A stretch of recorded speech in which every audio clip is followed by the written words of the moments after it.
Good afternoon, everyone. We'll get things started here in a second. I really should put a bumper before my streams just to, get a little music, get everyone in here before I say hello. But you know how we do. We don't change things until we absolutely have to here at Hikikomori Media. Let's let the Discord know.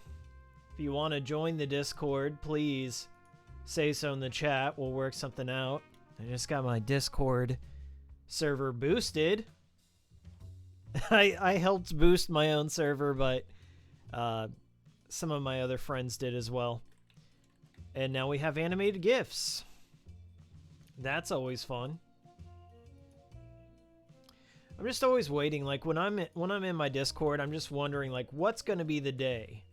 What's going to be the day that somebody gets disgruntled and takes a screen cap of some dumb shit I said, and then I have to answer for it somewhere down the road? Oh well. I regret nothing. Hello, everyone. My name is Hikiko. This is a Saturday morning cool stream. You can tell it's the morning where I'm at because I have waffles. Get that waffle footage.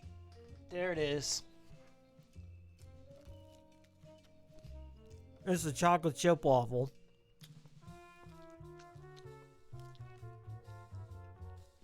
It's okay, they're protein waffles, so they're healthy for me. Ish.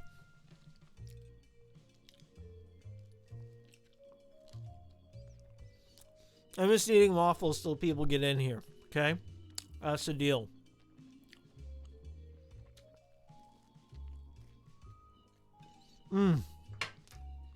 Oh, yeah. Let me get a little sip. Some morning ASMR for you.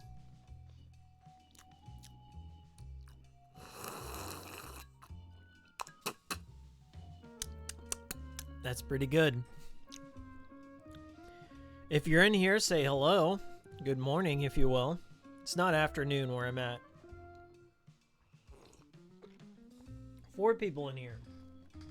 Okay, that's enough. That's enough breakfast for now. Welcome, everyone, to the cool stream. I'm your host, Hikiko. Miles, whatever you want to call me. I've got a new review out, a new Grasshopper B-Sides. I think it's episode 8, officially episode 8. Michigan, Report from Hell.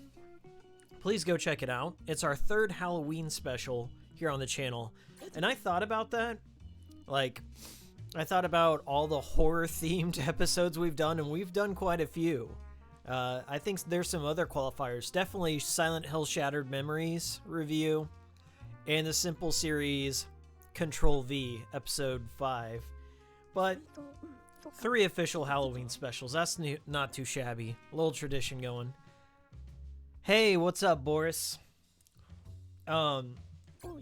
So, I've been playing Luigi's Mansion for a few days now. I love it. This is Luigi's Mansion 3, which is weird because here in North America, Luigi's Mansion Dark Moon on the 3DS didn't have the 2 in the title. It just was called Dark Moon. And that's a shame because it was truly Luigi's Mansion 2. But I'm not the biggest fan of that one. Okay, so I've gotten to the part here. This is like, I want to say I'm 25% of the way through this game. It's very huge. You get like different elevator buttons to get to different floors in this hotel that's haunted. So right now, here's the shop. This is my first time through. I really don't want to buy anything just yet. But I can buy Virtual Boy cartridges here, and they help me locate Boo. Like, one of them's the Boo tracker, and this one helps me find gems. But instead of a Game Boy Color or the Game Boy Horror featured in Luigi's Mansion 1, you get a Virtual Boy. I love that. This is kind of like a lifeline. I guess it doesn't cost anything, so I'm gonna go ahead and buy it. This game is pretty easy so far, but that doesn't make it lame. It's very fun. The ghost catching involves sucking up a ghost and then slamming them against objects, and it's satisfying to do that. They've really went the extra mile to incorporate more destructible environments, and the attention to detail in each one of the rooms here in 3 is, it just keeps you coming back and re-exploring things. Got a bit of that Metroidvania quality to it, wherever you get a new power, and then it just basically opens up new little functions to each room. I'm loving it so far. So good morning, chat. How are you? We're not going to be playing multiplayer. It's truly a solo stream. Maybe it tells you something about the state of my friendships in my adult life. I don't have anyone to play Luigi's Mansion 3 with. Anyway, so I'll just kind of give you a little overview here. Right now I'm in the basement. This is kind of like your little hub world where EGAD is, and that's his little workshop that he made out of a vegetable steamer. Don't ask me how. Along for the ride is Gooigi, who lives in this little vial inside your vacuum. His benefit is he can go through grates, and he's allergic to water, so if I step in this puddle, he goes back into the vial. But he allows you to do like multi-function things, like where if you need more power, you can have a second person busting out their vacuum. Same thing with flashlights. It's hard to describe the complexities of Luigi's Mansion 3 because it's one of the best adventure games Nintendo's put out in some time. I would even venture to say that I'm liking it more than Mario Odyssey. Like Mario Odyssey, I played through one time and I was like, all right, that's pretty good. But this one, I see myself returning to in the future.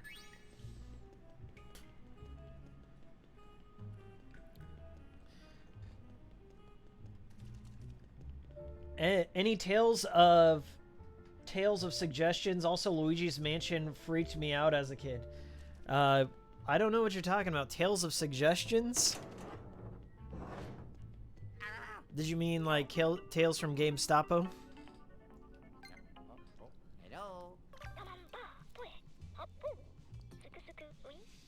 Okay. So, now I've activated boo catching. Just kind of like Luigi's Mansion 1. When you rip open that boo poster and King Boo gets out and you gotta capture all the little hidden boos. So that's going on right now.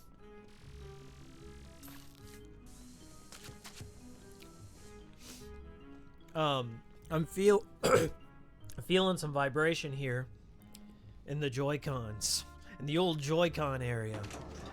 That means a boo is close by. So I gotta try and find... They usually possess an object. So I gotta draw them out of hiding.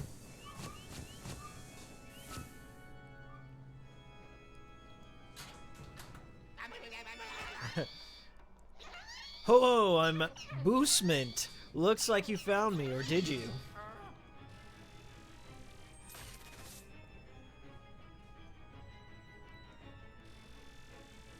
Okay, I think... So Luigi also has, like, this X-ray finder here that he can find hidden objects, including the boos.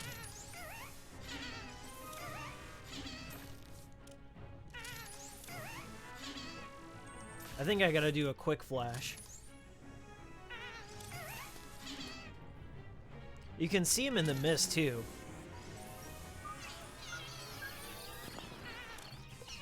There we go. Grab him by the tongue and smash. That's how we do it. I also found a hidden washing machine, apparently. You can use the motion controls on your Switch controller here to aim up and down, which is nice. That's one of the problems I had with Dark Moon on the 3DS, is like when you were using that little nub, as they call it, like the second analog stick, it just was very uncomfortable and stiff. Like, put that game on the Vita and it would have been fine, but I think that's the problem with a system like the 3DS is it started off on a giant gimmick, and then they realized it wasn't too practical to use, so they had to like design their games around these gimmicks. Like, oh, this was deliberately clever. It's deliberately shit, but it's intentional.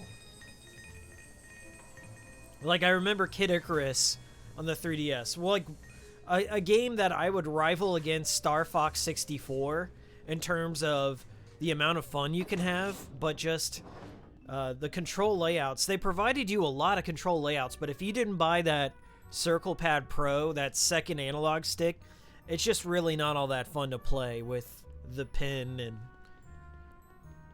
or the motion controls. Okay, so I've unlocked a new floor, and we're gonna go check it out. How's the audio, by the way? Can you hear the game? Am I too loud? Is the game too loud? Is it just right? Duncan says, hey, what's good, HM? Was looking for YouTubers to follow on Reddit a few months ago, and someone repped me? I subscribed and I watched the top obscure Game Boy games. That got me into So Geeked. Really, Duncan? Somebody shouted me out? That's a rarity, but I'm very grateful. Usually when somebody posts my stuff on Reddit, it doesn't end up that good. But, well, I thank you for joining us. And there's a lot of videos to go through. I've been doing this for 5 years, almost 5 years. So please check them out. Have some fun. I'm glad you're all here. And this game, too, like, I want to plug it as much as possible. If you don't own a Switch, if you're thinking about getting one for the holidays, this is probably one of the best games in the library. You can tell there was a lot of love and care for the originals in it. And then, like, evolving in ways that don't piss off the diehard fans.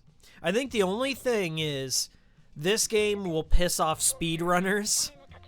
I don't think it's a very speedrun friendly game because it's so rich, and it's more like it's probably the max amount of content you could possibly put into a Luigi's Mansion style game, you know, a little horror adventure. So it's probably not a very good speedrun game, but that's fine with me. It means I'll just be enjoying it for a very long time. Let's see if I can I can blow a little tune. Can I catch it? Let's see if I can catch it with Gooigi. Give me that tune. I can. Okay, that's one of the collectibles. Each floor has hidden gems. Hidden gems, guys. Each floor has hidden gems to find. And you get, like, little micro-achievements within the game. I'm not exactly sure what they're for yet, but I'm having a good time finding them all. That's kind of the dynamic between Luigi and Gooigi. Is like, one will... It's, like, you guys ever played that Ghostbusters game? The one with the original cast? It's kind of like that, like, where you work as a team sometimes. Like, somebody will stun, the other will cap. Yeah, it's pretty cool. Another thing you can do is, like, launch out these objects. So sometimes he'll suck up something that'll get stuck in his vacuum. But right here, he always has, like, a plunger, kind of like Donald Duck's quack shot.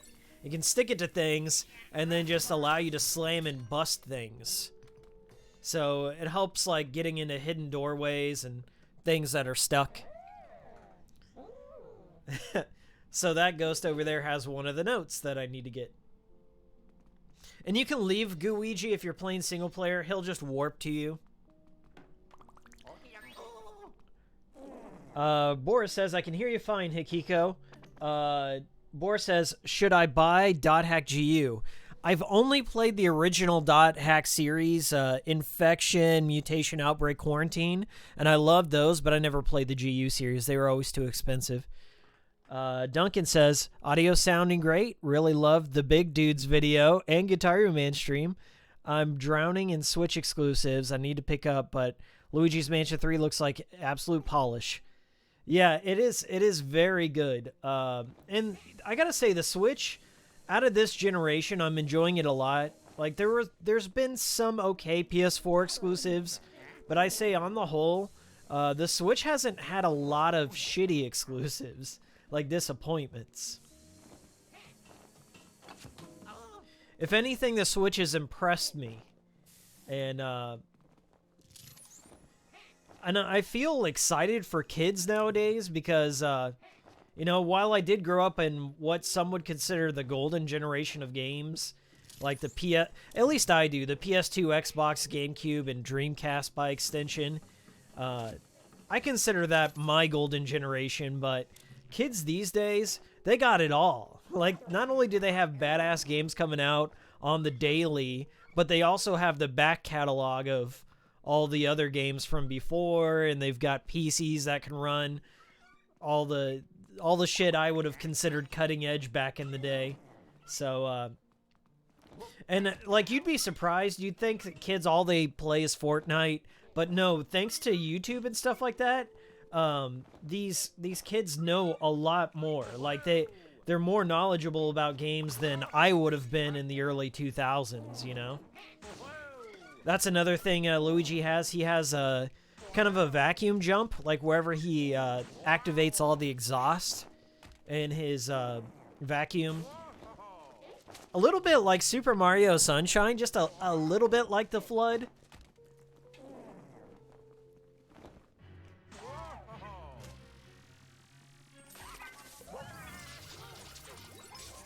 Slam, slam, slam, slam. But yeah, I've been playing this game since the 31st.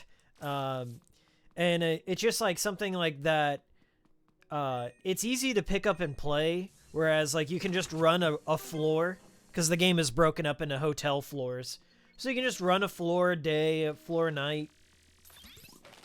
It doesn't expect a whole ton of you commitment-wise. Like, there's not a whole lot of things to memorize.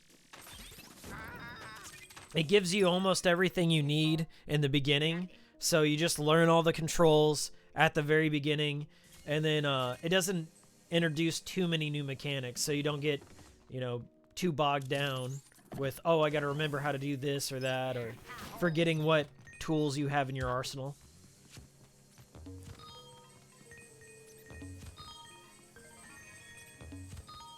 But it has a very awesome intro. Like, the intro to Luigi's Mansion 3, without getting into spoilers, hooked me on the rest of the game. Because it starts off with kind of a practical joke. A deception, if you will.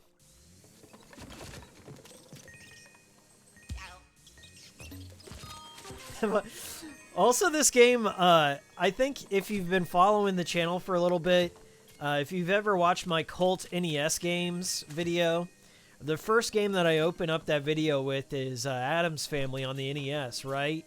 And the whole objective in Addams Family NES is to get $1 million. So you have to kind of go through, like, Luigi's Mansion and collect all these loose dollars and gold bars and coins. It's just like Addams Family on NES, and I don't think anyone out there in the world would give a shit to call it out for doing that, but Luigi's Mansion just harkens back. It feels like a good spiritual successor to Addams Family NES. Oh, nice! Tuba in the toilet, raining money. How could you be mad at that? That's silly. But yeah, it's very simple and fun and silly. And I just like it because Luigi's kind of a B-side character. He's the underdog. He's got that you want to root for him vibe. He's a scaredy cat. And he's not too cocky like Wario. Like, Wario's the opposite side of the spectrum. He's like super greedy, super cocky, but he's also disgusting and fun too. He's always farting and breaking shit. Mario, I'm just kind of like, I'm indifferent to. Mario's almost like a blank slate nowadays. In this game, Mario's staying in the hotel, so of course you gotta go rescue Mario because that's kind of how the first one started off. So in this one, you get to explore other Nintendo characters' hotel rooms, and they depict Mario as a total slob. Like, there's 100 pizza boxes strewn about his room. Like, he's a total neckbeard. And I like that. Like, on the surface, he's like big, heroic, save the day kind of guy. But like, through Luigi's perspective, it's just his bum of a brother who just kind of fakes it till he makes it.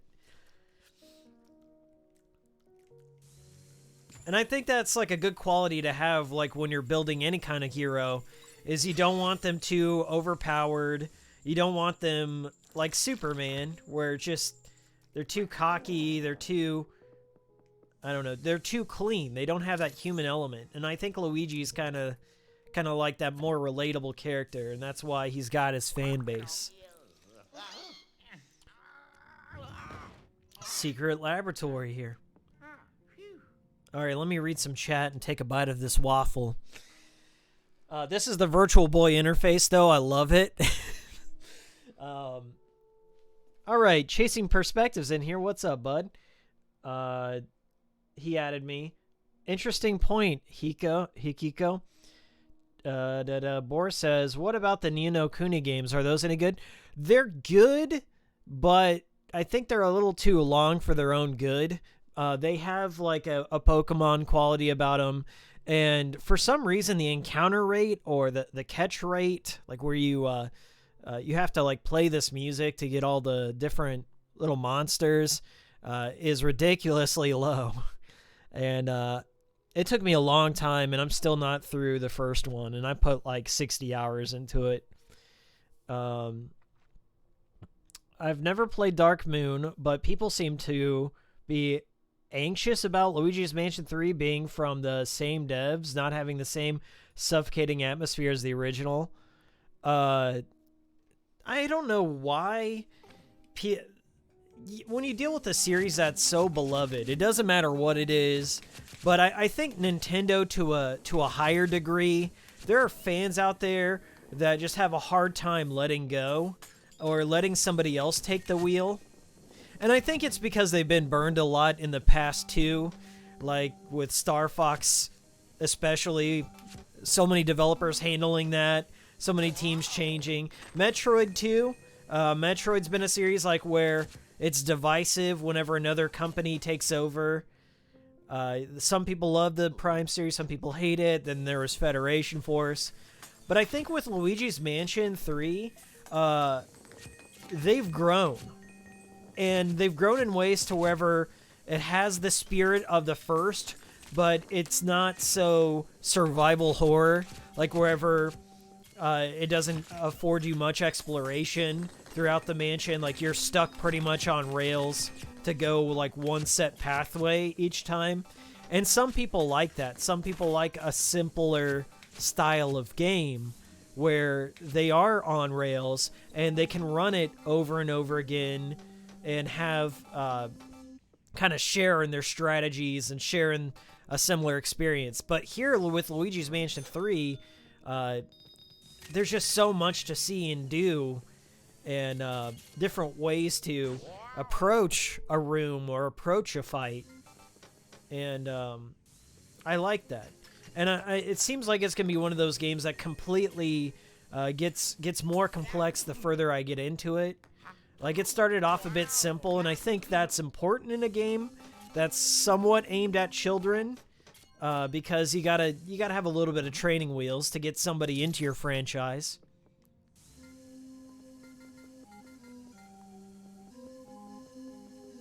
You guys hear that?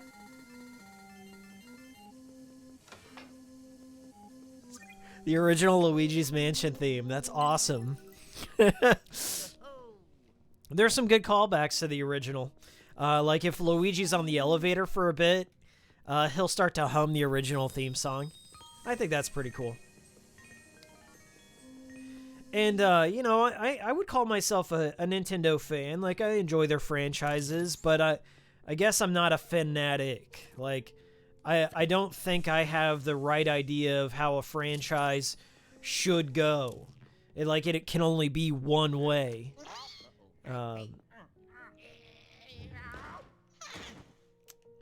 And I'm just very proud of Nintendo for taking a chance and adding a 3. Like, adding a number. A true sequel to a franchise as old as Luigi's Mansion is now.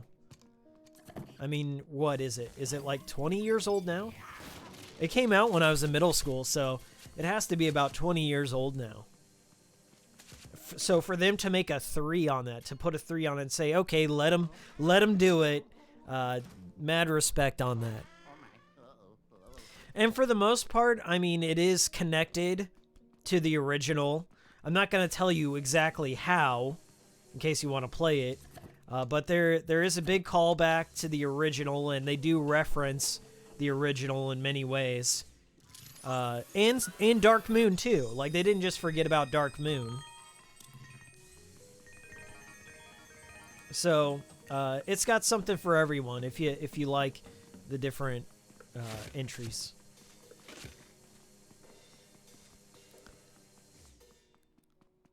Oh, talk about the Mario and Luigi series. It ended on such a downer, I guess. I think their last game was Bowser's Inside Story Remake. If it's a remake, it's just kind of like an expansion pack. The way they were treating those games, they just kind of added some additional content anyway. Alpha Dream, I believe, was the name of that studio. And Kirk Almighty, a good friend of the channel, best actor I know, he's a humongous fan of Alpha Dream. He's played all the Bros series, and he was very saddened whenever they closed Alpha Dream. And I think it's just because they didn't let them... Nintendo didn't truly trust them enough to kind of break away from handhelds. And that's a shame, because I feel like I truly think they could make something to the same degree as like Paper Mario and the Thousand Year Door or the original Mario and Luigi Superstar Saga. If given the chance on a console like the Switch, I would have really liked to see them handle something like that. But in a sense, they've kind of oversaturated themselves with like releasing 3 or 4 games per platform. Like there was like what, Paper Jam, and then Luigi's Dream Team or something. Like I've only played the first 2 to completion, and Bowser's Inside Story. So I've played 3 to completion, but I didn't play like Dream Team or Paper Jam or the remakes of those. Okay, let's figure out what's going on here. I think I got to get rid of all the chairs first.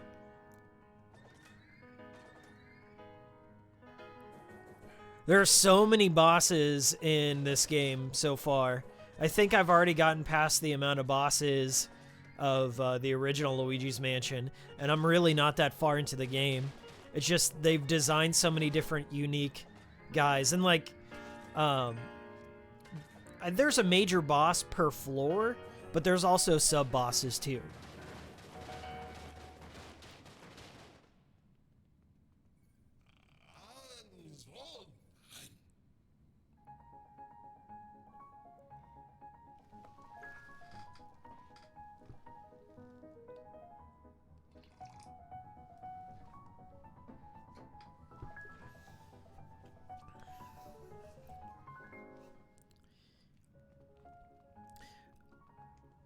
Alright, we got some ballerinas here. Generally speaking, there are some masked ghosts now. Like they'll wear sunglasses or other face protectors. So you have to get rid of those first if you're going to take them out. You can also do groupings of ghosts, kind of like the first one, but I think it handles better here. It was always slippery to to get multiple ghosts at a time in a room in the original Luigi's Mansion. I know there's some like experts out there like, oh, you're a scrub, you don't know the controls. Yeah, I'll admit that. It's tough, but there's a certain proficiency you can get at the original Luigi's Mansion. But here they've casualized it a little bit to wherever it's just a little bit like the stun times for the ghosts last a little bit longer so you can actually get to them. Instead of like having those that could just straight up disappear after you snap them.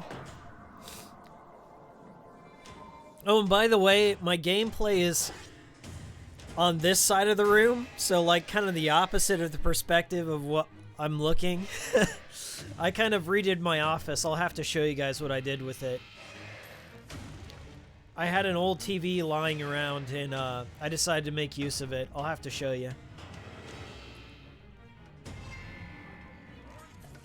Oh yeah, I forgot. I gotta do my jump boost here.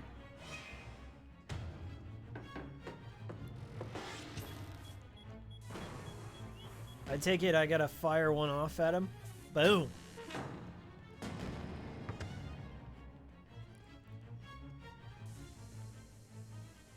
Am I supposed to plunge him now?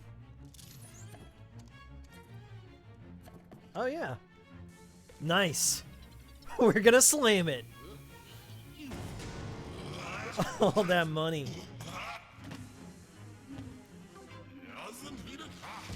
Whoa, whoa, whoa. He's doing heavy damage. 20 points per strike.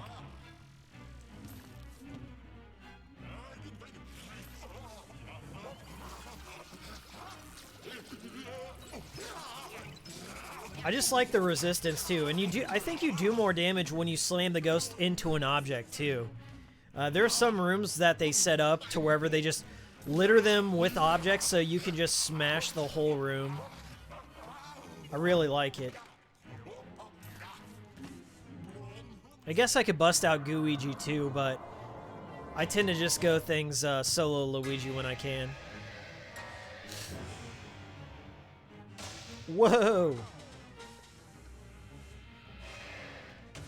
So this little jump that I'm doing here, it can also deflect projectiles, as well as like dodge attacks.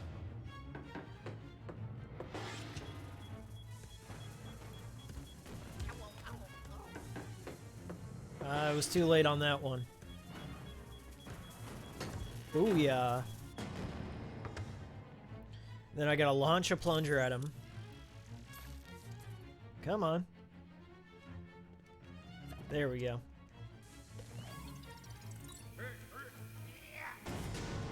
Slam it.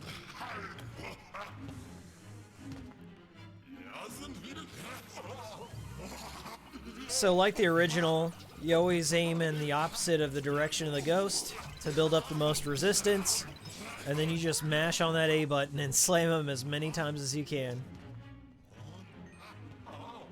Oh, I forgot I also have that golden bone in my inventory too, so in case I lose all my health, it acts as an extra life.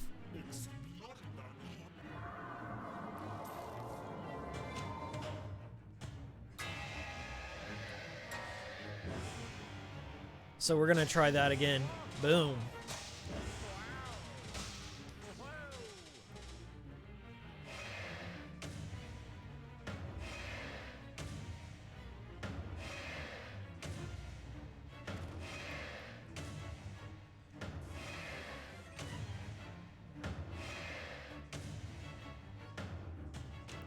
All right, bomb cycle yet?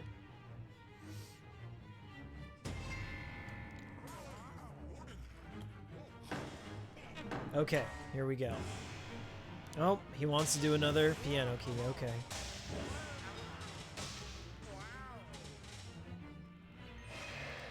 Yeah, it's going to be really interesting this year in AGDQ. I'm not aware of any runners that have made this marathon ready. But if they... I want to beat this game before AGDQ, so when the time comes, I can actually watch it without spoilers.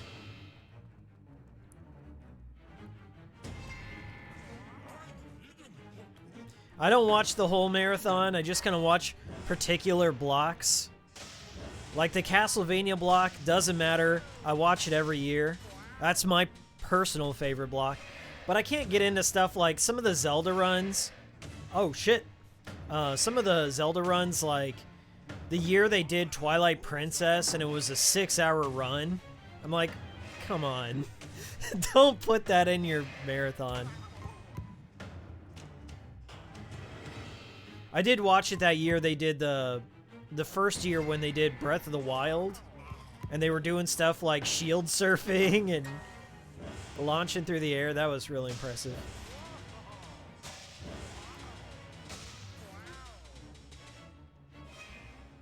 Okay. Give me them bombs. Open up. Oh, shit. Oh, missed it. He's pulling out all the stops. He does not want me here. Got him. Okay. This should be it. Give him that plunger.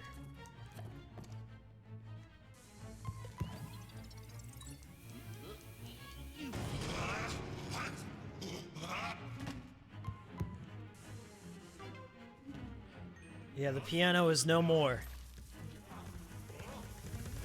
Yep, I can deflect those, but I think it's still better to go in for the kill on that one.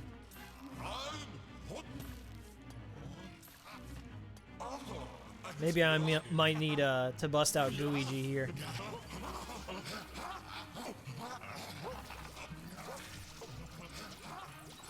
Slam him. Ooh, 8 left. I should be able to just get him with the normal. With the normal suck. Got him. That went pretty well for my first time. So we got another elevator button. That was a short floor.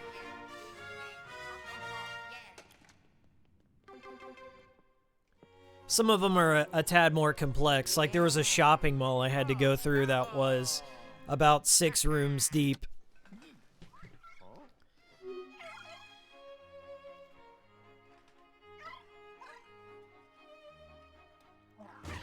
That's a cameo from Polterpup.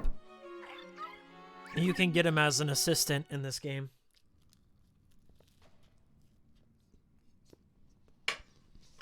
He's basically the only ghost Luigi isn't afraid of. Let's read some chat here. Who are they trying to target with release so late into the 3DS life? Also, rumors that Paper Mario series started to lose its RPG elements to differentiate the two series. Really? So did Nintendo feel they couldn't have 2 different RPG series of Mario games? That's a shame if that's true. You know, I've heard the same old rumor that... Oh, there's a toad. Just a moment.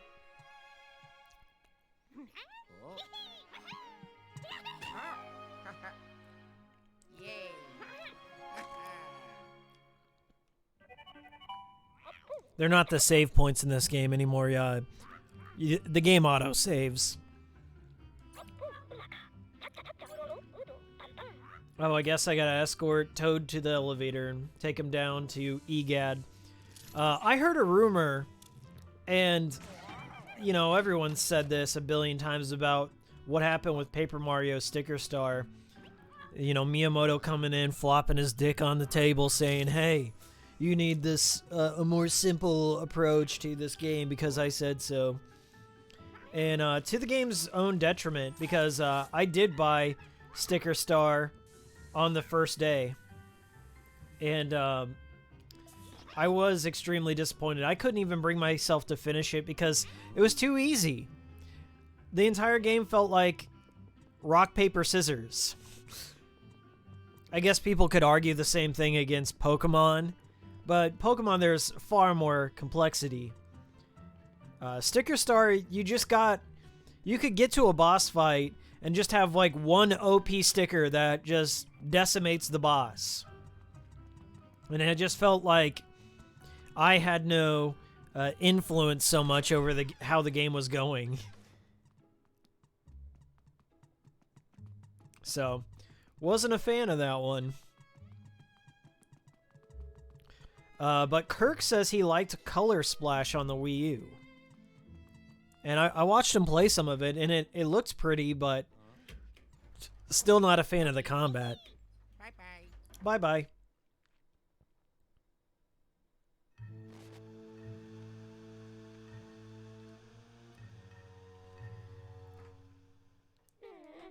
Alright, so here's our lead antagonist. She's the owner of this hotel. And I won't tell you who the other antagonist is. There's like 2 major ones. But she invited Luigi, Mario, and Peach to this hotel. Alright. Gotta call my virtual boy.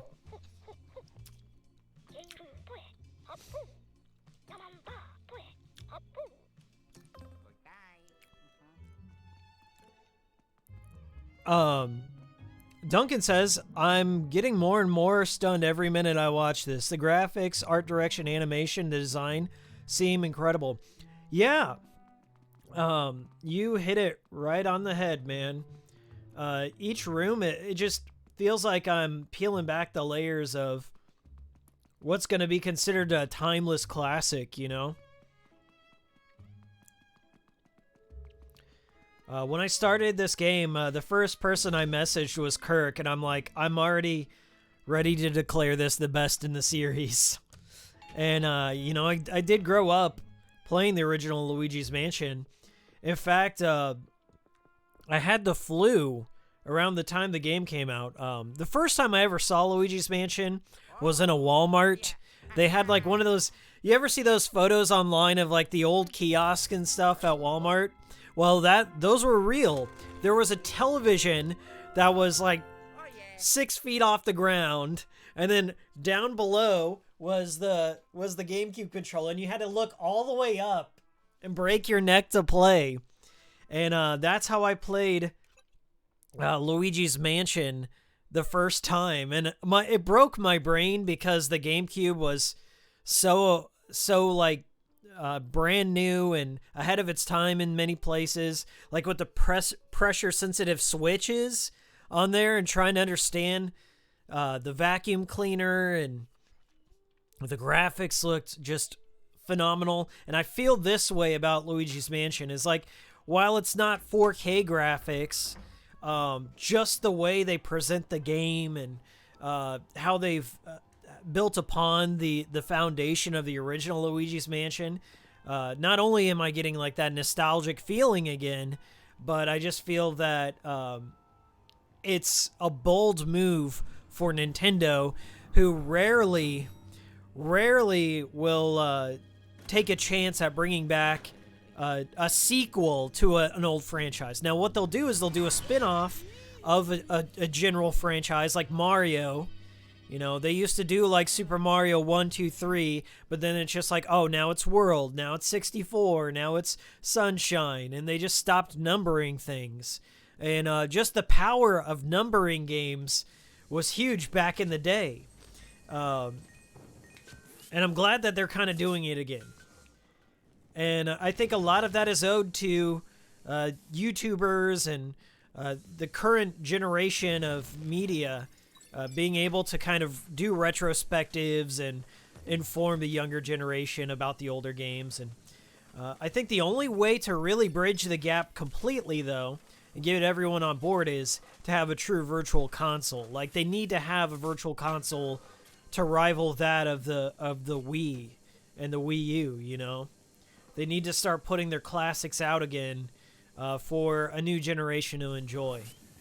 And the new generation can do it through emulation, but I think that in order for Nintendo to truly read the market, there's got to be some legitimate ways to purchase these old games, you know, like good old games, so they can get a read on what people truly want and know the direction of where to expand. But Nintendo's been bad about that lately. Like, they have that very select few NES classics and Super NES classics, but they really need to get up on 64 and GameCube especially. If they can make the GameCube portable, that's it. They've done it. This generation is theirs, but doesn't seem to be a priority for them lately. That's a shame. It's a shame. Oh wait, guys, I've got Gooigi. I don't think I've shown you this yet, but Gooigi, his special power is he can go through grates and fences, so I forgot to think in goo. Now I'm thinking with Gooigi.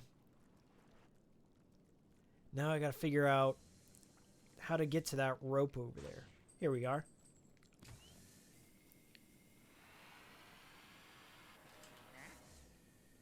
And here we are.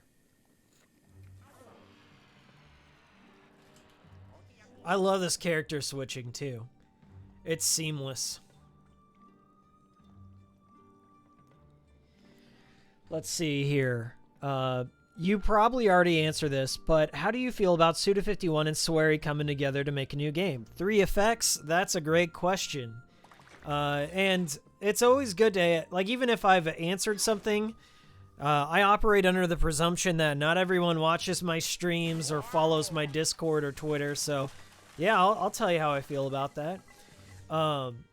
So this is something I've talked about before. I think I mentioned it in one of my videos, like when Suda and Swery are gonna come together and make the world's greatest love baby game, and it's finally happening.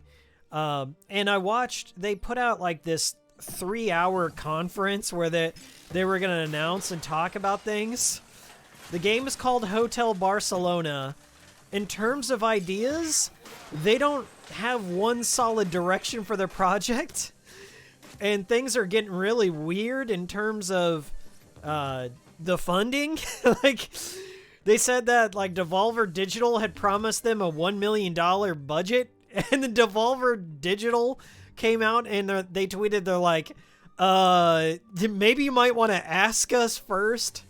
And like, well, we'd love to hear your pitch, but maybe you should ask us first before coming out and saying that we gave you money, that we've given you the green light. So something got lost in translation, but the conference itself was a pain to watch because Suda and Swery were just getting shit-faced, and they were talking over each other and talking over the translator, and the translator was kind of meek and soft-spoken, so he was afraid to cut them off and like catch up, and then the translator would forget what was being said because Swery and Suda are so scatterbrained as it is.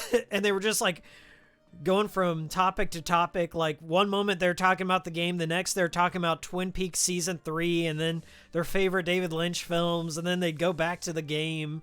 And yeah, so it was kind of painful to watch, but the gist of it is they want to make it a mobile game. The game's going to take place in a hotel where supernatural events are occurring. And they also want to get the creator of Silent Hill and Gravity Rush on board, and apparently he said yes.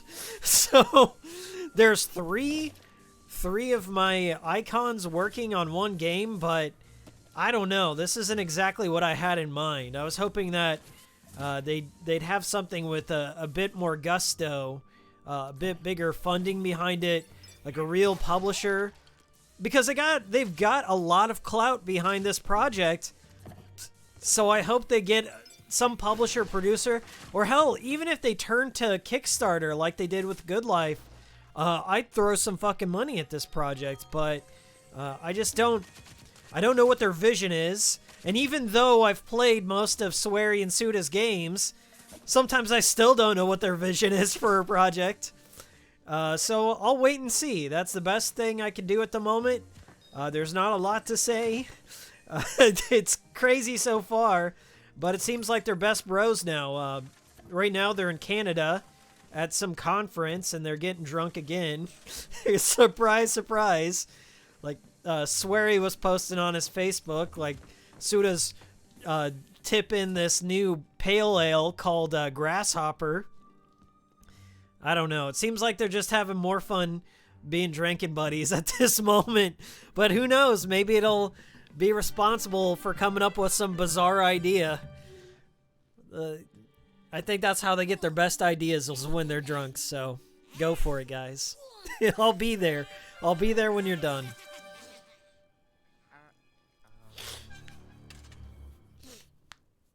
So we got a little medieval floor here. You guys ever seen Cable Guy?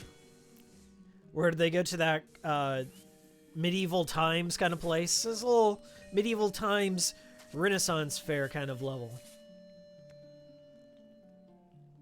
But I'm excited. I'm not trying to... As I said, I can't be more happy as a fan of Swery and Suda than I am in this moment, because not only is No More Heroes 3 happening, but so is Deadly Premonition 2, and then The Good Life still hasn't come out, and I did kickstart that, so that's going to be coming out this spring. And I've been following all the updates, but they haven't truly released anything substantial. You know, they've shown a lot of renders, they've shown a lot of concept art and travel vlogging. Like, Swery does a lot of traveling. And because of the amount of traveling Swery does, like, I start to question, like, how much of the project does he just come up conceptually, and how much does he hand off to his team? I feel the same way about Suda. Like, after I walked away from Michigan, I was like, I can see this being the brainchild of Suda, but he handed off a lot of the project to Spike probably back in the day.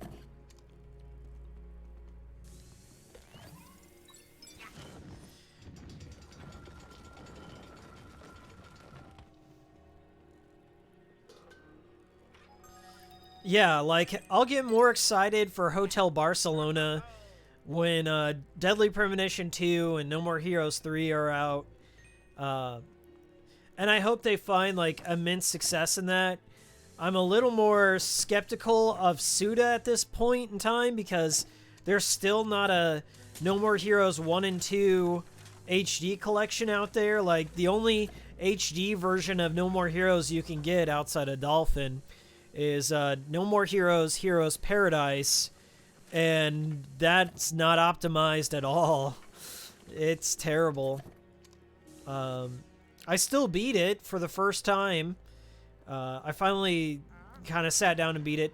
And for a while there, Deadly Premonition Director's Cut was a janky-ass mess on the PS3. On the PC, you had to get like a fan-made DP fix going for it.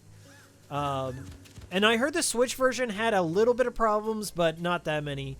Apparently the Switch version is based more off of the 360 one, which is what I consider to be the most optimal way to play, but the Switch one may have taken it. I do own the Switch one, and I've played just the intro, and I do need to get back to it, but I've been preoccupied.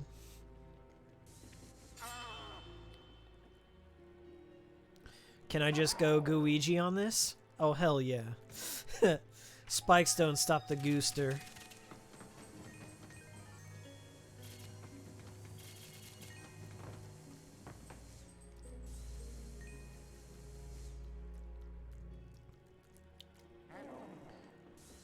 Yeah, this month is Death Stranding. It seems like this is what I hate about reviews, and just the ability for reviewers to almost poison the well or set the narrative. You know, talking as a guy who reviews games and stuff like that, I wouldn't consider myself a journalist by any regard. In fact, most of the games I review are well after the fact. But one thing I've always hated in the industry, and some people could just chalk this up like, oh, they're consumer advocates, it's their job, they gotta let people know. But I feel like I touched on this a little bit with Never Dead, but I think a lot of journalists out there are lazy, and they kind of waited out to see what the consensus is amongst their peers, and they don't ever want to come off as the contrarian or the odd man out. So they'll tend to, like, join the herd mentality on a game or take a certain position because it's popular to do so. And I feel that's going to be the case with Death Stranding. Like, there's going to... It seems to be polarizing overall. Like, there are people out there that are saying, like, oh, it's an avant-garde masterpiece, and Kojima does it again, and while it's not action-packed and there's a lot of walking, it's still a must-play. And there's other people that are like, I'm so bored, I was so bored, I didn't finish reviewing it, or I didn't finish playing it, so I'm not going to be putting out a review. And to me, like, I'm just kind of ignoring all of it. I don't really care what other people think. I know everyone's like, you're a blind Kojima loyalist for wanting to play this game and not being skeptical of it, but that's just not my nature. Like, I don't want to be super skeptical of every single fucking thing, or I don't want to throw the baby out with the bathwater, if you will. Like, I'm not willing to completely diminish a game's contributions because of like one or two things that I personally would have done differently. It's very rare that in this generation where we have true auteurs like Kojima and Suda51 and Swery65, like where just by virtue of their prior works or by their style that you find interest in a game. Like, that's a rare quality when all things are considered. And yeah, I'll be willing to admit that the only reason I'm interested in Death Stranding and checking it out is because Kojima's always provided me with surrealist, kind of breaking the mold ideas, things that aren't conventional, things that aren't necessarily popular in their era, but later are appreciated too. So, yeah, I'm willing to give him the benefit of the doubt, and I've got no problem saying that. I did make a little video rant about that on my channel, and I think a lot of people took well to it. I was surprised, because I know when you talk about something polarizing, they're just people that will not want to see the other point of view, and that's where the conversation ends, and I get that. I'm from 4chan, I get it. I cut my teeth on that shit. But to a certain extent, like, I don't buy it. Like, I know people are gonna play it anyway. They're like, you're gonna hear people like, oh, I begrudgingly picked up Death Stranding. Even the most ardent naysayers, they're gonna play it anyway. So, like, what's the use listening to everyone telling you not to do something? Even as somebody who reviews games, I always recommend, like, you know, don't take my word for it, just check it out yourself. You know?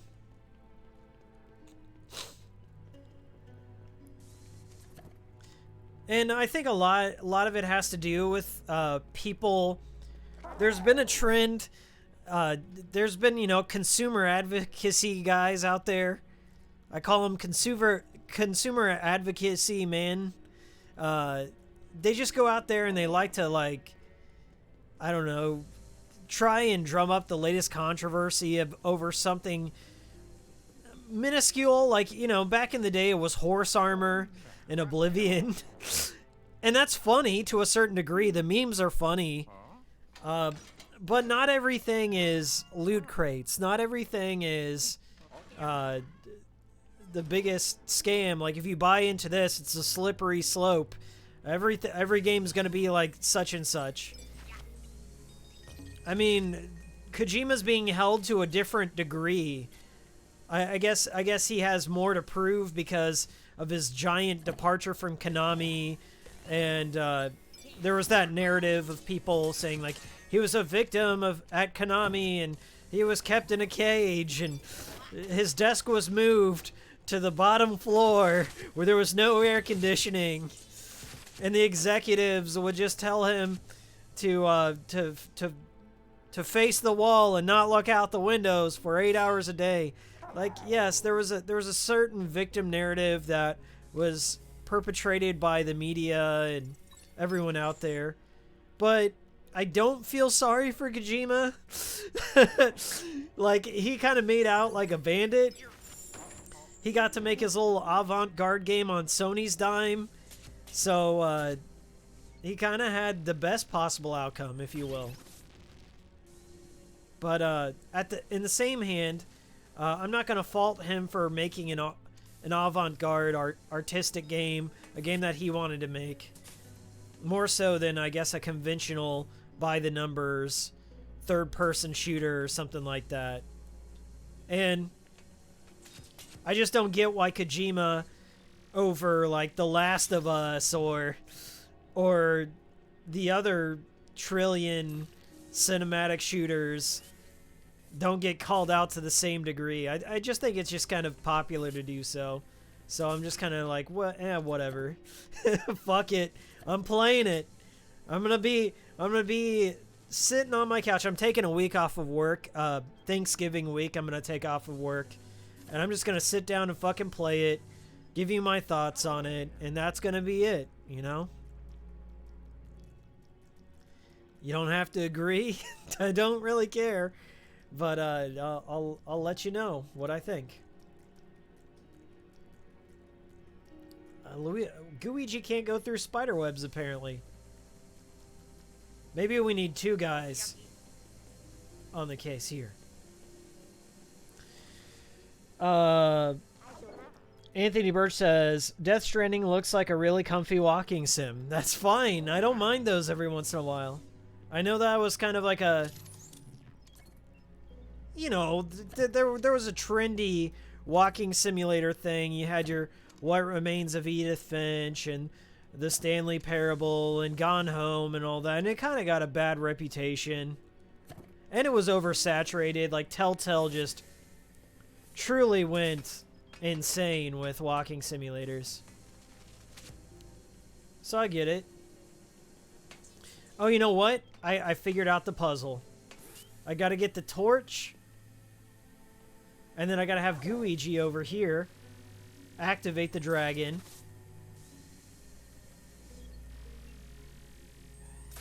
There we go.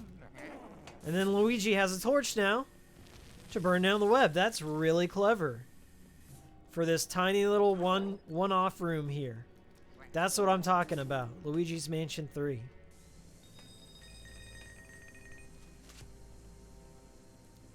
It's not like, you know, Kojima's never made a fucking visual novel. Snatcher, Police Knots. He's made audio dramas. Sudacher. He's made like more experimental games in the past. Boktai. Let him. Just let him. Why do you care if you don't like it? I'm sorry. Buy it when it goes on sale. Or don't buy it. I don't care. Let him have all of his celebrity friends come over so he can scan them. Let him be a Hollywood director that he's always wanted to be, because we all know that Kojima's always wanted to write movies. But no, Hollywood's never wanted to give him a budget. So he takes advantage of the one sap willing to give him millions of dollars, Sony. What's Sony gonna do with their money anyway? Make another Ghostbusters reboot that no one's gonna care about? I know a lot of people dogged on the female Ghostbusters, but I also think this third Ghostbusters movie, the one that continues the original canon, is also a terrible idea. They should not go forward with it at all. Apparently, it's going to be like Stranger Things meets Ghostbusters, and I just am already sick of it. I'm sick of, like, kids, like, it's the Goonies is what it is. Everyone has nostalgia for the Goonies and the Monster Squad, and they're just constantly rehashing the formula, and that's what's going to happen with this new Ghostbusters movie. I'm just sick of it. Let something die. As I'm playing Luigi's Mansion 3 in 2019.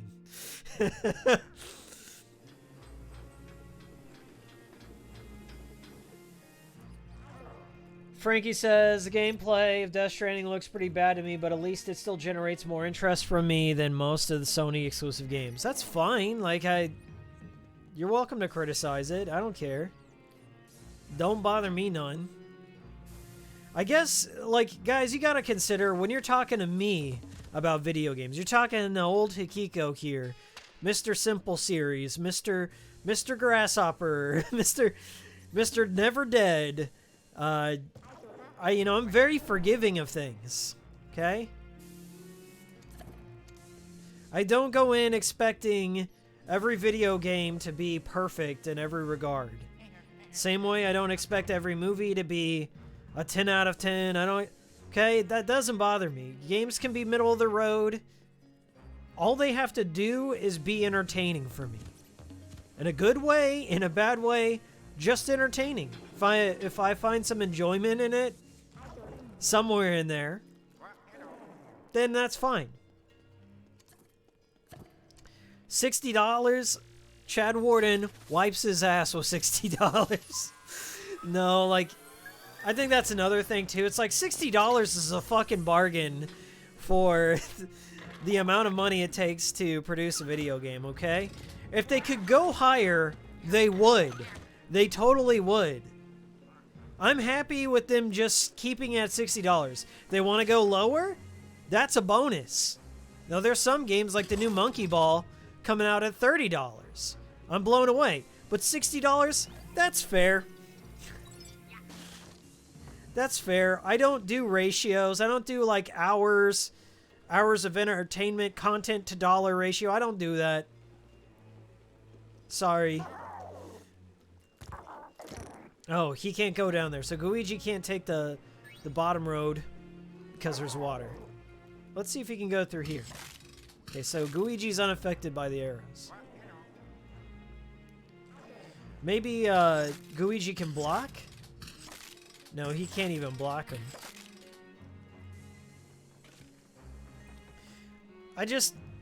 I'm skeptical every time there's a big-ass controversy surrounding one or two games, or one game. This happens every year. Guys, it's no different. Death Stranding is just the popular game to shit on this year, okay?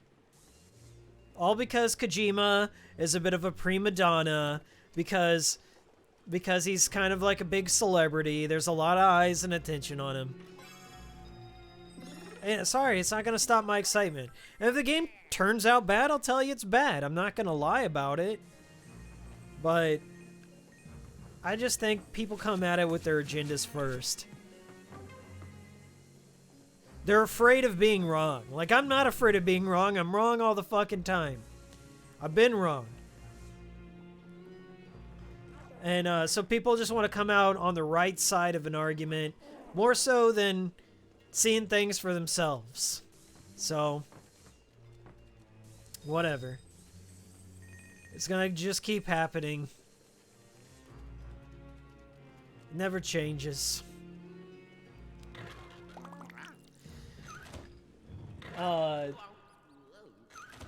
Luigi's Mansion is Resident Evil as Silent Hill is to Death Stranding.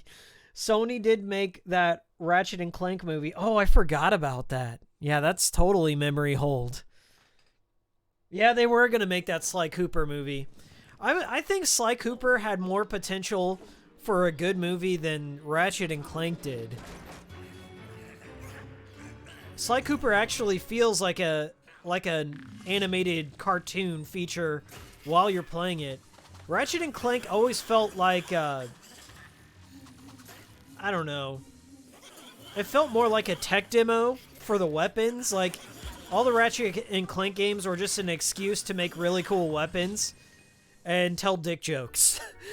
And nothing wrong with that, but I don't think that translates too well into a kid's movie. But Sly Cooper totally does. I love the first Sly Cooper. And the second one, too.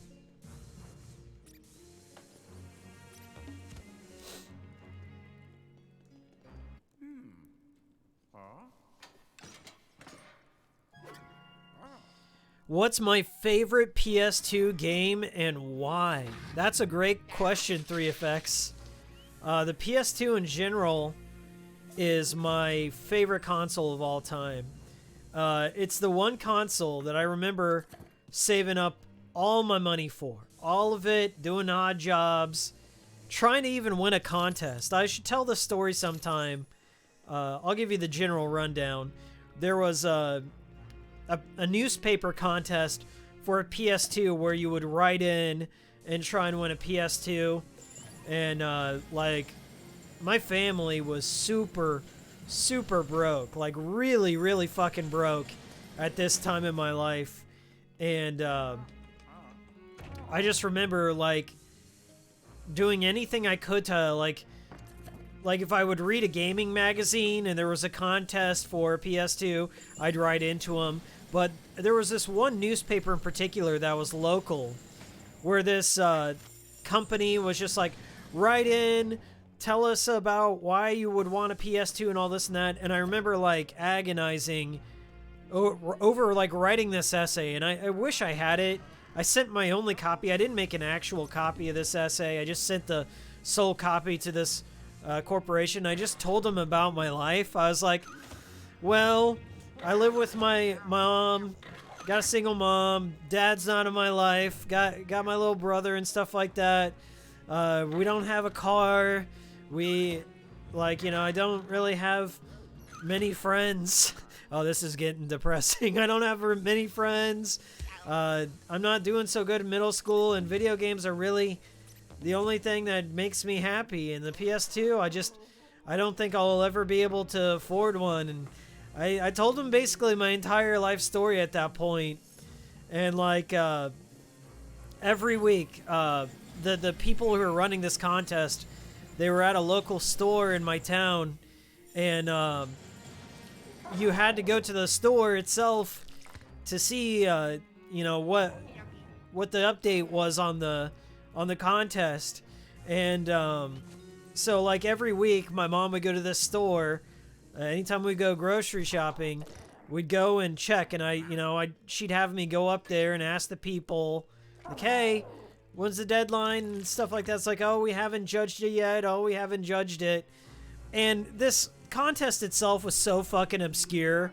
Like, it was like a footnote in a newspaper in, like, 8-point font.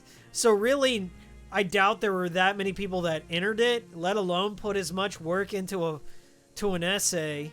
And so eventually, about a month later, they said, they just, like, put it to me bluntly. They're like, oh yeah, somebody had won this contest and they already got the PS2. I was like, well, who won it? Put out their name. And they're like, oh, it was one of the employees' nephews. They won the contest. I'm like, what? And it, like, shattered my fucking reality at that time. And so I was depressed. Like, I remember, like, not even talking to my mom for, like, a whole week or something. I just didn't want to leave my room. I was just so fucking depressed because, like, my world was just getting shittier. I thought the PS2 was so out of reach. So, my grandpa, like, she talked to my grandpa. My grandpa was like, you know, what they did him wrong. They did him terribly wrong. And while I don't want to give him a PS2, what I'll do is I'll give him a bunch of chores around the house, like mowing the lawn, taking out the trash, doing a lot of stuff, you know, to help out around my grandparents' house. So my grandpa gave me a bunch of chores, and I'd go over there every weekend and help them out, doing random odd jobs. And eventually he helped me buy a PlayStation 2 with the money I made from the chores. And the funny thing was, like, when I finally got enough money to buy the PS2, that's all I could fucking afford. Like, I couldn't afford the memory card, which was fucking expensive, and I couldn't even afford one game.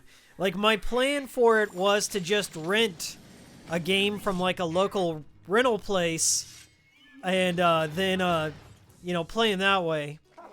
But what had happened was my grandpa was really nice, and he bought me Dark Cloud. So every time I think about Dark Cloud, and I should have told this in my video, but every time I think of Dark Cloud, I think of my grandpa because he helped me out there. I think of the PS2. I just have fond memories of My grandpa, rest in peace, he helped me out big time. And like he was a gamer himself, but he only played the NES. He really loved the NES. And for like over 20 years, he played Mario, and he played like the Black Bass and a couple of other games, but he loved his NES. And my mom was also kind of a gamer too. So they all knew how much it meant to me. So like that's why the PS2 is my favorite console. It was something that taught me the value of like working for something, and then just also my family just really was looking out for me, and it just cheered me up. And that summer that I got my PlayStation 2, I rode my scooter. I had like one of those two-wheel scooters that you just push with your foot. And there was a video rental store a couple miles down from where I lived. And my mom would get coupons. She'd clip some coupons out of the newspaper and let me go ride down my scooter to rent a PS2 game. And the first PS2 game I remember renting was The Bouncer by Square Enix. And a lot of people hate that game. They call it trash and all this and that. But I also have very fond memories of playing The Bouncer. I went through all 3 different story arcs. I played it, and that's what I used to do is like I'd have to marathon games because I didn't have a memory card for the first like 4 or 5 months of owning a PS2. So I just have to fucking leave my PS2 on for days on end, which is probably why my first PS2 died.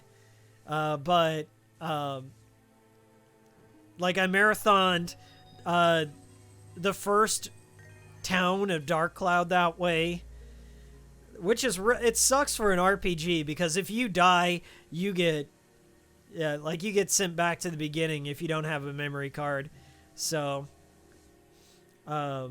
yeah, just a lot of I could go on for days about the fond memories I have about the PS2, and I can connect it back to some scam I was running, or some scam I was running on my mom to convince her to get me a PS2 game, or riding my scooter down and renting games that were all scratched up by shithead kids that had rented them before me, and how my first PS2 broke and I took it apart to learn how to fix it, and I purchased another broken PS2 from a friend who was gonna just blow it up with fireworks, and I convinced him not to do it so I could buy the parts off of him and fix my old PS2, which I ended up doing.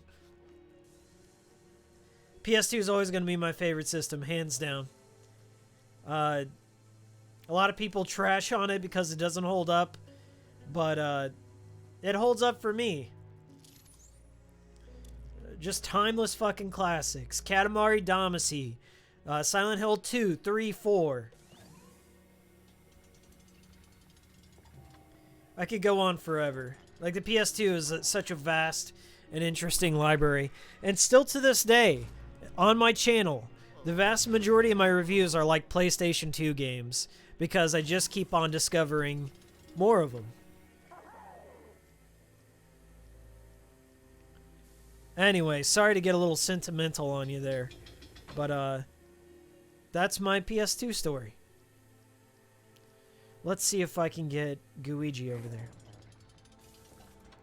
Oh, this is going to be a tricky one, huh?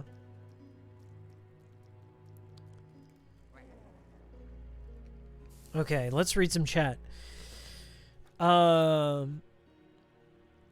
What's that on your shirt, Hikiko? Oh, this is welcome to the NHK. It's the only shirt I have that says Hikikomori on it. It says, it's not too late to change your Hikikomori ways. Welcome to the NHK is one of my all-time favorite animes.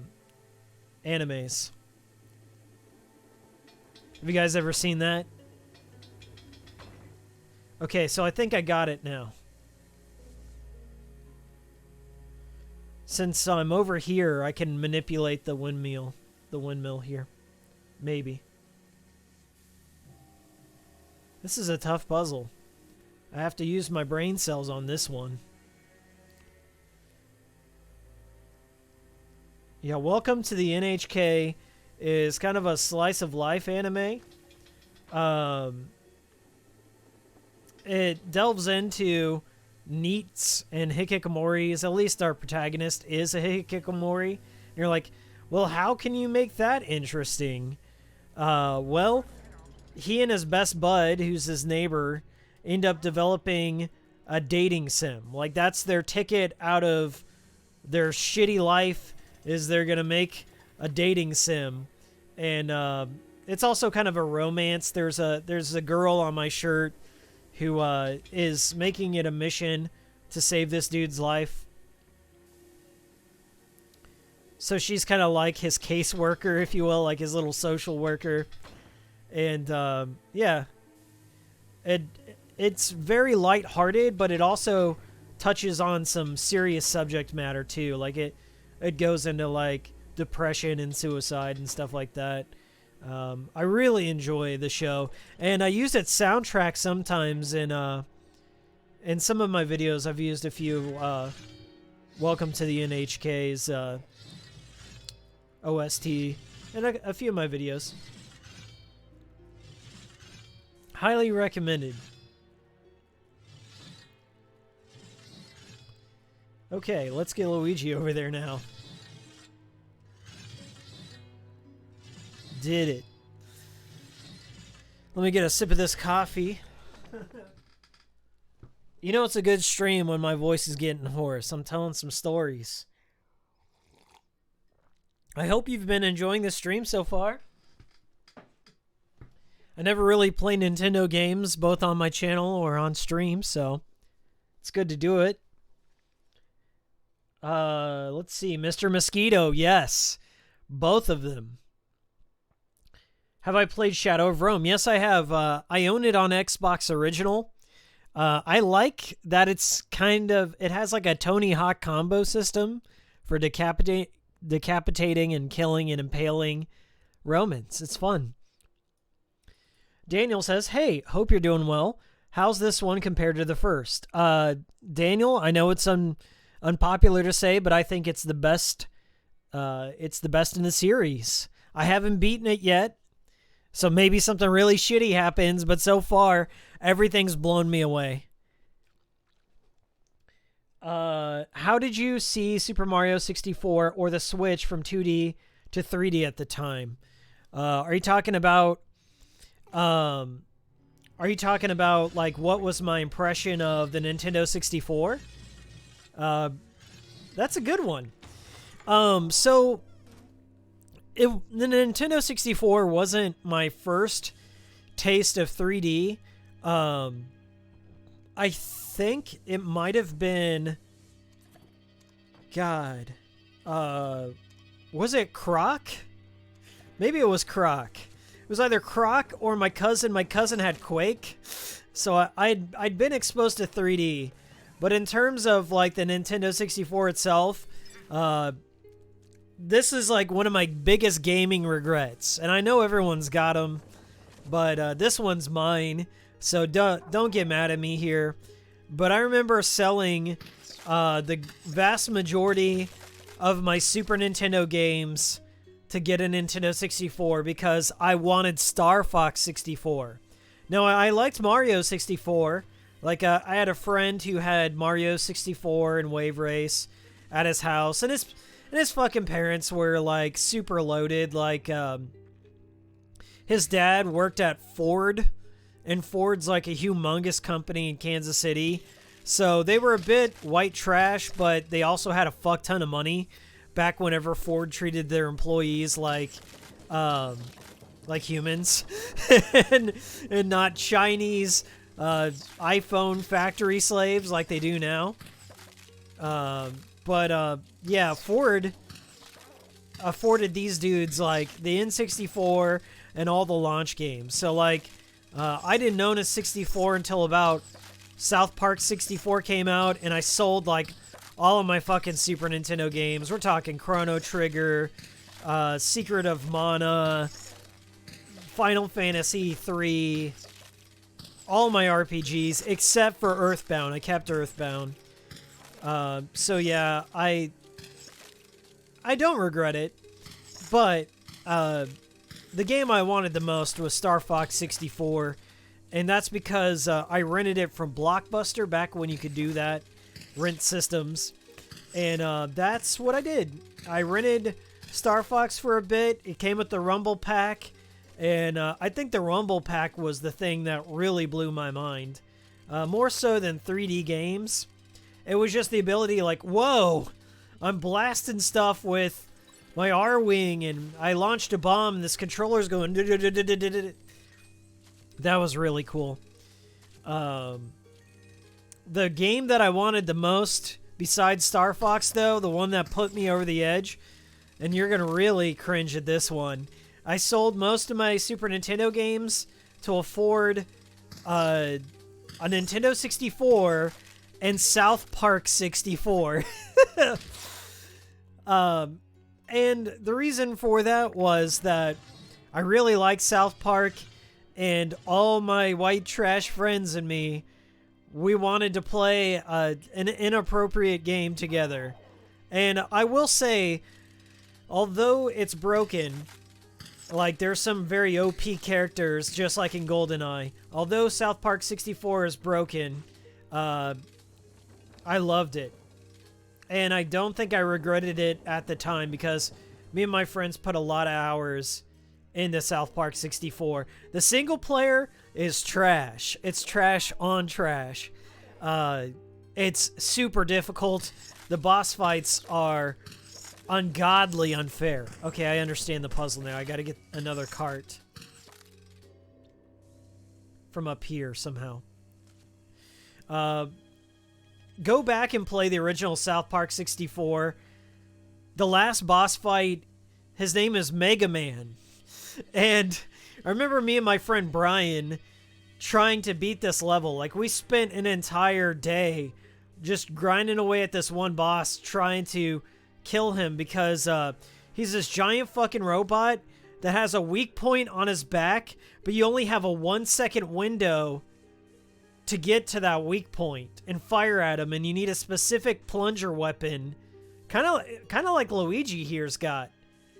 And yeah, wasn't I have just as many bad memories of South Park 64, but yep, I got that. And then there was a lot of nothing on the 64, so I was kind of disappointed in it, and decided to focus mostly on the PS1. And around the time I got my job at GameStop is when I built my PS1 collection, all my rare RPGs. I got my employee discount, and PS1 games were like really freaking cheap at the time. So that's how I built my collection, was my little shit wage cuck GameStop job that I reference all the time in my streams. There's got to be something over here that I can grab. It seems like I can grab... Yeah, Luigi can't get over there just yet. But there seems like something I can bring down here, and... Ah, I gotta reveal it first. Okay, big brain, Miles. Gotcha, gotcha. Give me them spirit orbs.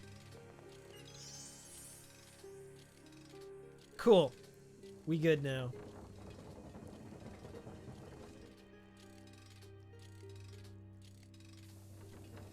Star Fox and Quake was my first 3D games, but I saw Mario 64 on a 40-inch CRT suspended in the middle of the Best Buy. Great memories. Oh, the draw distance in South Park. Yeah, what draw distance? Everything is like Silent Hill in South Park 64.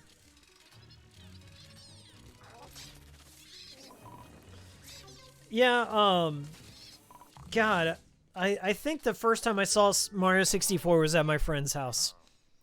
And I don't even remember that friend's name. It was kind of like one of those situations where it was my mom's friend and it was their kids. So every time my mom would go see her friend, we had to like hang out. I had to hang out with their kids. That's just how things go when you're growing up. So we didn't really have much in common but video games.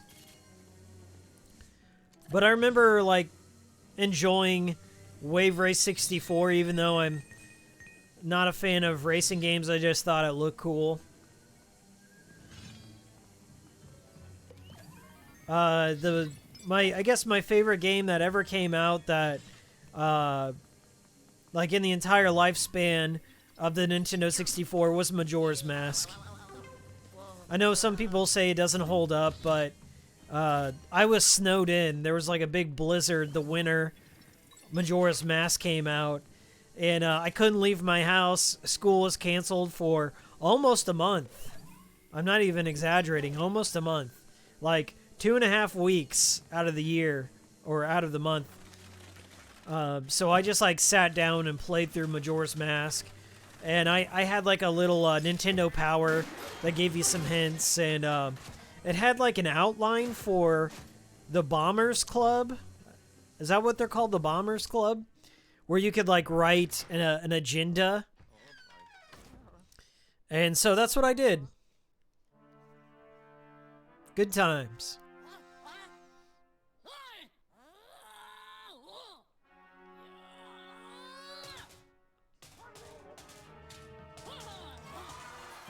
Oh, this is going to be great.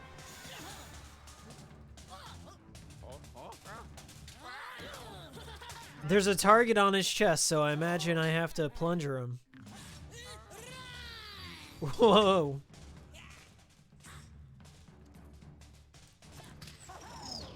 I really like what they did with the battle arenas, too. Like, each arena in this game feels unique.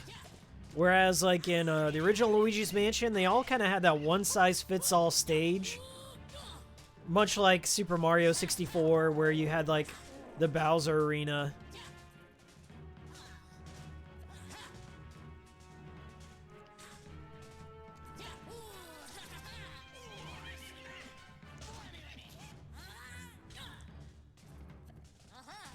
Okay, so somehow I gotta stop this dude. Plungers don't seem to be working.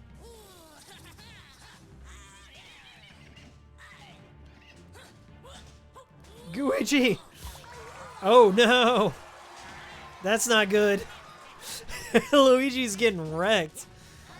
Yeah, they did go out of their way to make some of these, like, even when you're getting your ass kicked, the animations have some sophisticated movement and reactions. Ragdolls.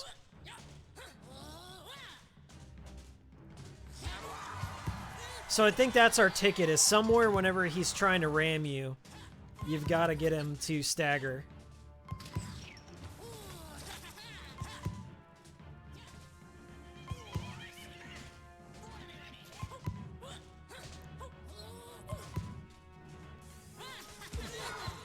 I'm getting my ass handed to me, guys.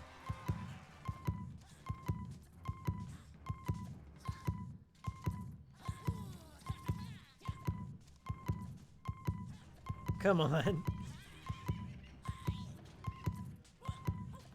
Whoa! I just don't see that there's a weak point just yet, unless... Okay, what else do I got? I guess we can, use Luigi here. Oh no! Not good. This is my first death. But, I've got a golden bone, so, Polterpup's gonna resurrect me.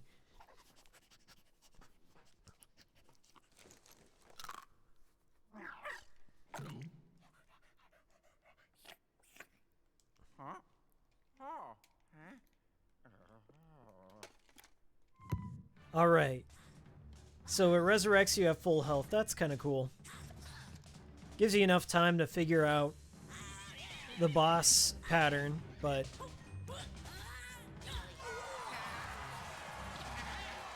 So far, this guy doesn't have any noticeable tells. Oh wait, what's this?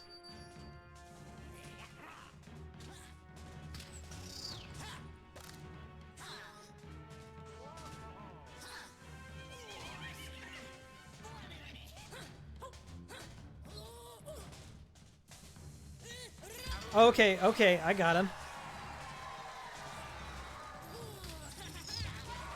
Oh shit, now they're throwing arrows at me.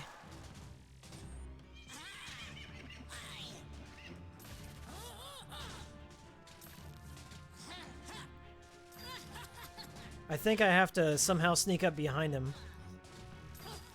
But that's not easy to do. We gotta get rid of that shield. There's no other way.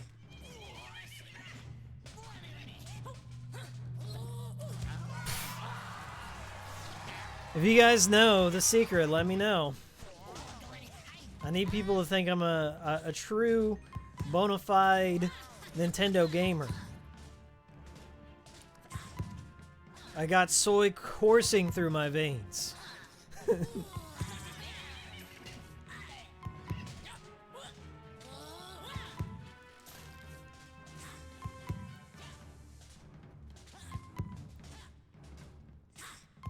I have a feeling I gotta use Luigi for something.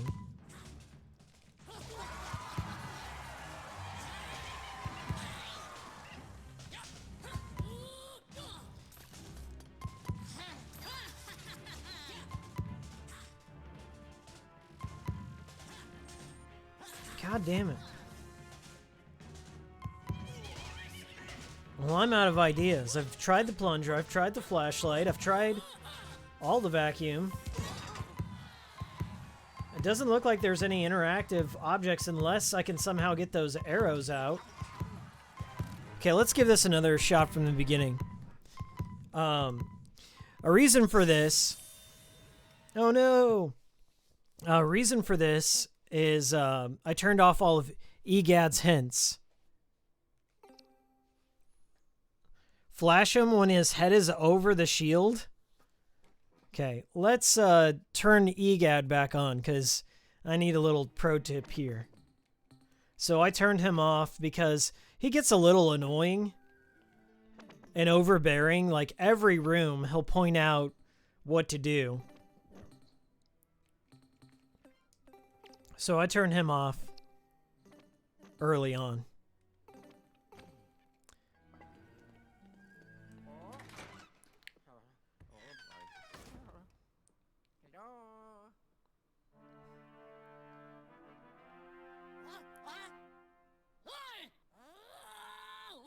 Flash him when he puts his shield down to thrust you. Okay, we'll try it.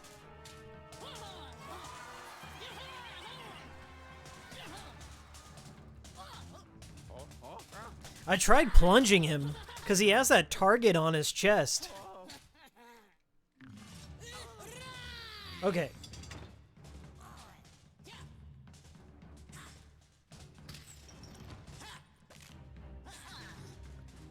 I don't know what determines it, but sometimes they launch arrows at me.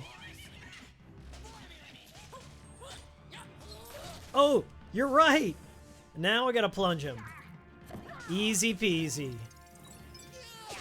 Good call, Frankie and Boris. Coins and dollars and coins.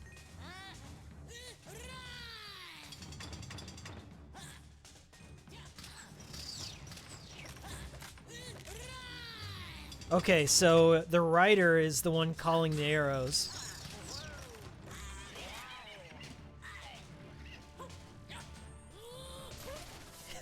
Nailed it.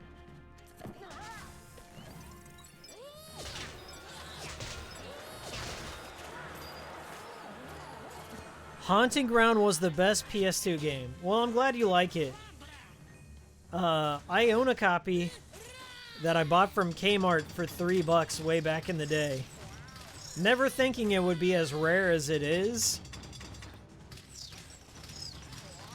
I think the European name is way better. Demento. Oh shit, he got me on that one.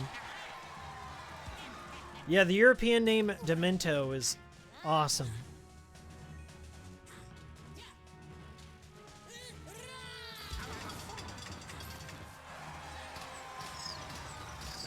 Okay, okay. Serious time.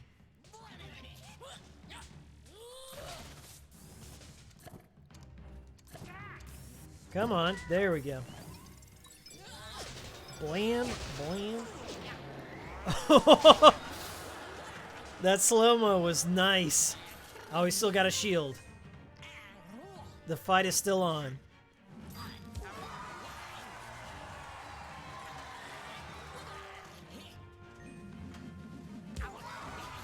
I imagine I gotta wait for him to spin out of control.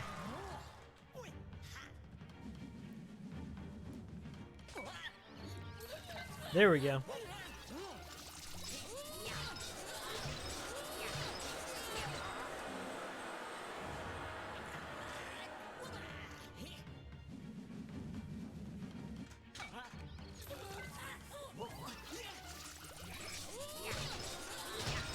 Bam and bam.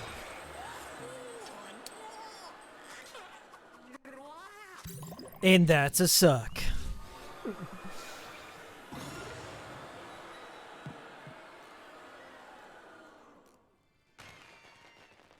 Man. I'm just digging all the layers to these fights. Like, looking back, the Luigi's Mansion fights were basic as it gets. Generally speaking, all the boss ghosts, like the big boss ghosts, there would be just some projectile on the ground. Like, the first one, there's that ball. The baby ghost, like, he has a bouncy ball that goes around, then you have to grab it and then aim three-dimensionally. But the problem was there was no target reticle, so you kind of had to eyeball it. And there are some people out there that are good at doing that, but I wasn't that good at doing it. So it's nice to have a target reticle to know that your hit's gonna have a chance at landing.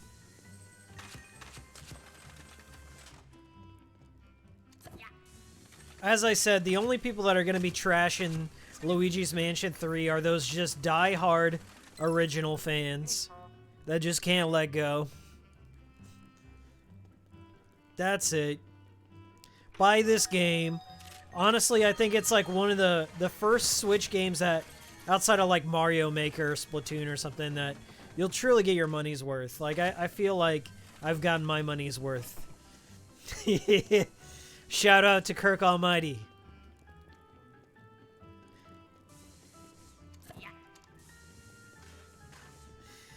Let's see. Luigi is gangsta.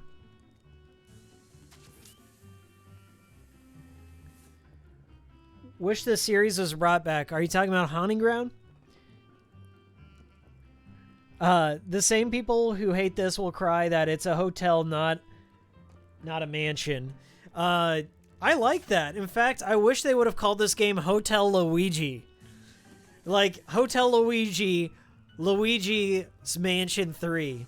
Or Luigi's Mansion 3, Hotel Luigi. Just as a callback to Hotel Mario. Just for no reason. That old PC game, Hotel Mario. Or at least like one callback level to Hotel Mario. That would have really just elevated this game to the next dimension.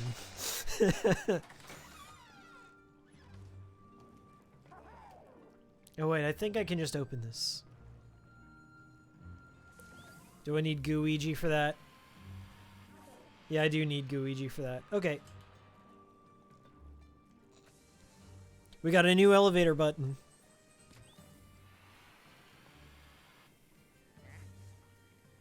Whoops.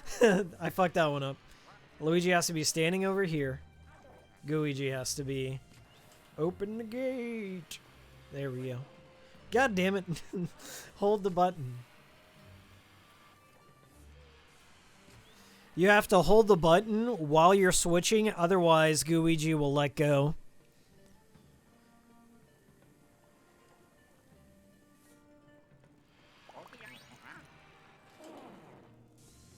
Okay, there's probably a trick to this room that I haven't discovered yet. But I'll come back through, like, when I'm not streaming and collect all the gems.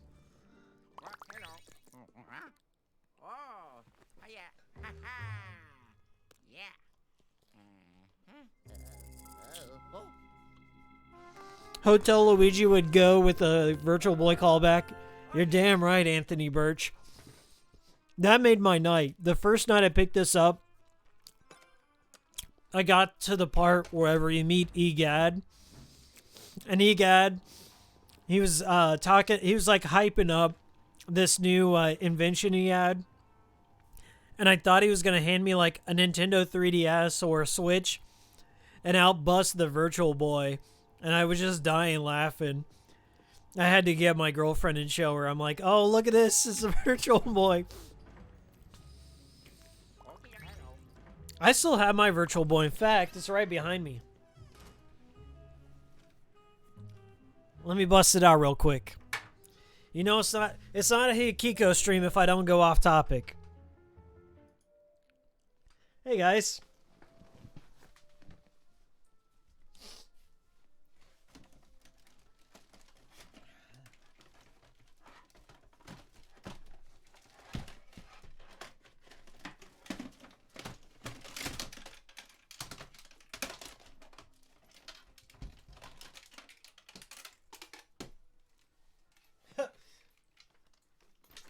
Hold on a second.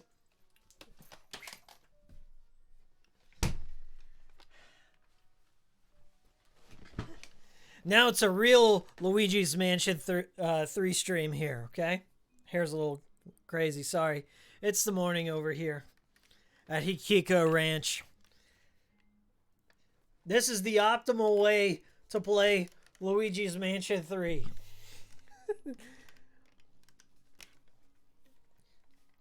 All right, let's do it. The Luigi's Mansion 3 blind run. Here we go.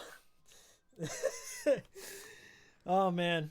Every run's a blind run when you're playing Virtual Boy. Let's see if I can put that in frame somewhere. I'm trying to see where it would make sense. My camera's like positioned at a weird angle. So we'll try and angle it down a little bit. There we go. You got Virtual Boy and a dick shot all in one. How about that? The Virtual Boy's taking over this stream. I got my Hikiko channel colors here too. The pink and green. At least that's what they used to be. Now I got the old Hassie banner going. Okay, so I'm going to go visit EGAD real quick, see if I can buy anything.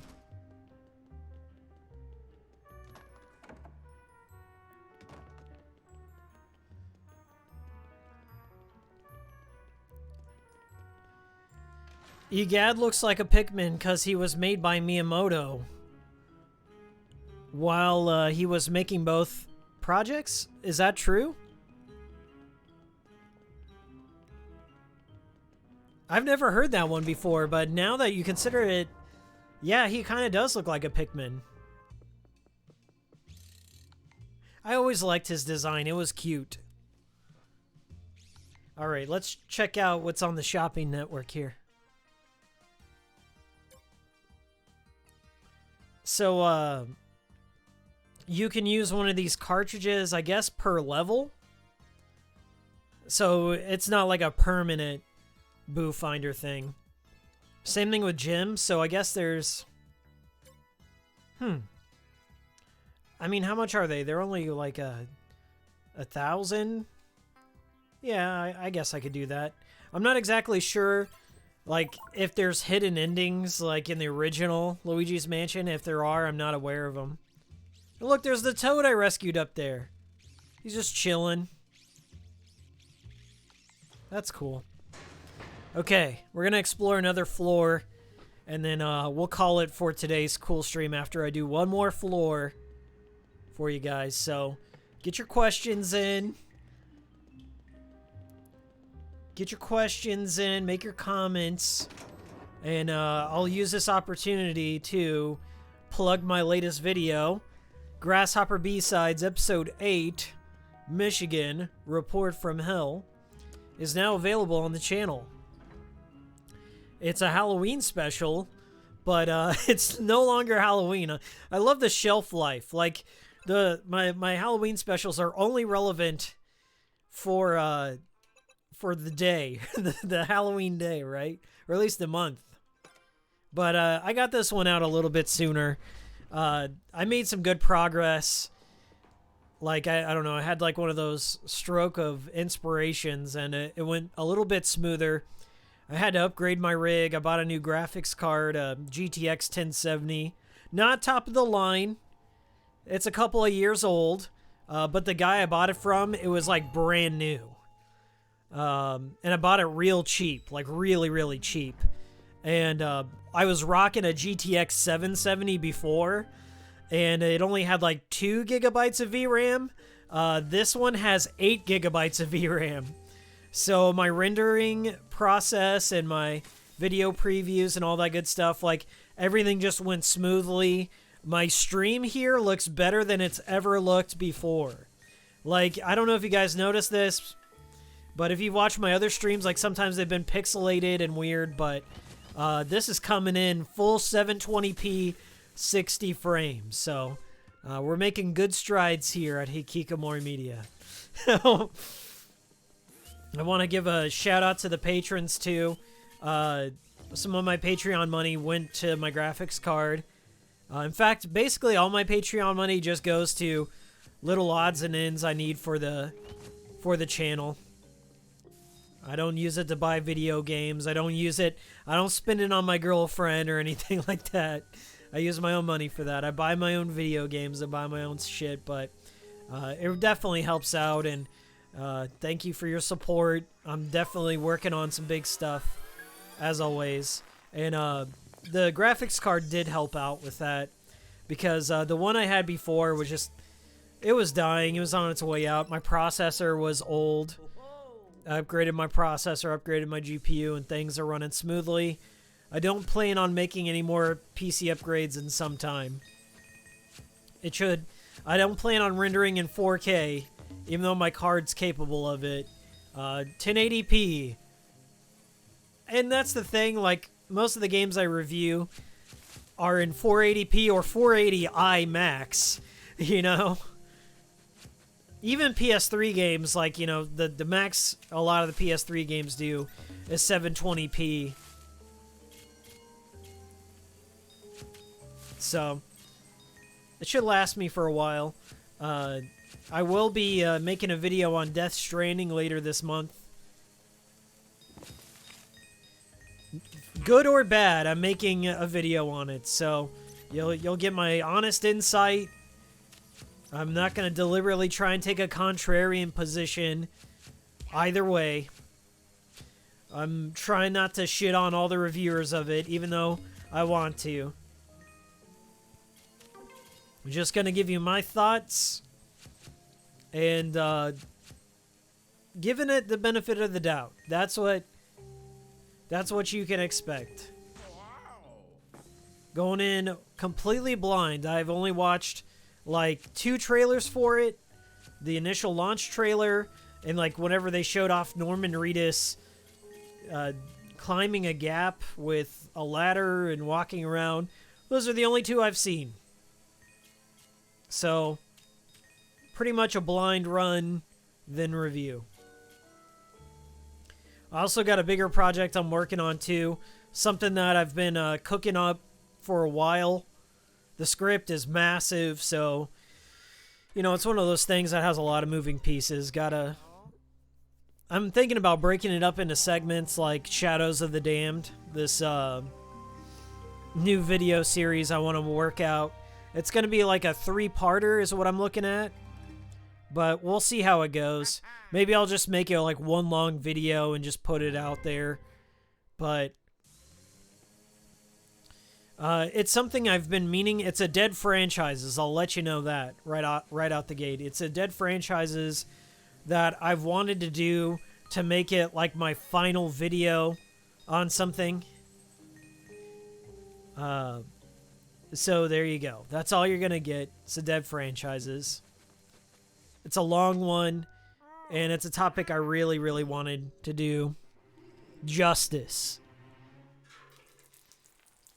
So I put a shitload of research into it, and I'm talking with a couple of other YouTubers to collab, but really I don't want to bring too many people on this project because nobody really cares about your project like you do. So you can just... I want to do as much as I can on my own without, you know, getting too many people involved. But there's one guy in particular that I want on board because he's a good friend and very dependable. So I at least know I have one dude on board. So I got to get him the script so he can do his thing. But for the most part, Death Stranding is what I want to focus on. I do have a week off. A week off coming the week of Thanksgiving. So that's probably when if I don't have it beat by then, I'll definitely have time to beat it and at least put out some video, if not a full-on review, at least some video on Death Stranding. So you'll get that going.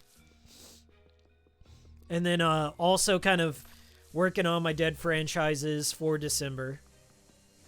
It's going to be a big video, kind of a meaty little project, so I hope you're looking forward to it. And Grasshopper B-Sides, yes. I am continuing the series, so more of that too.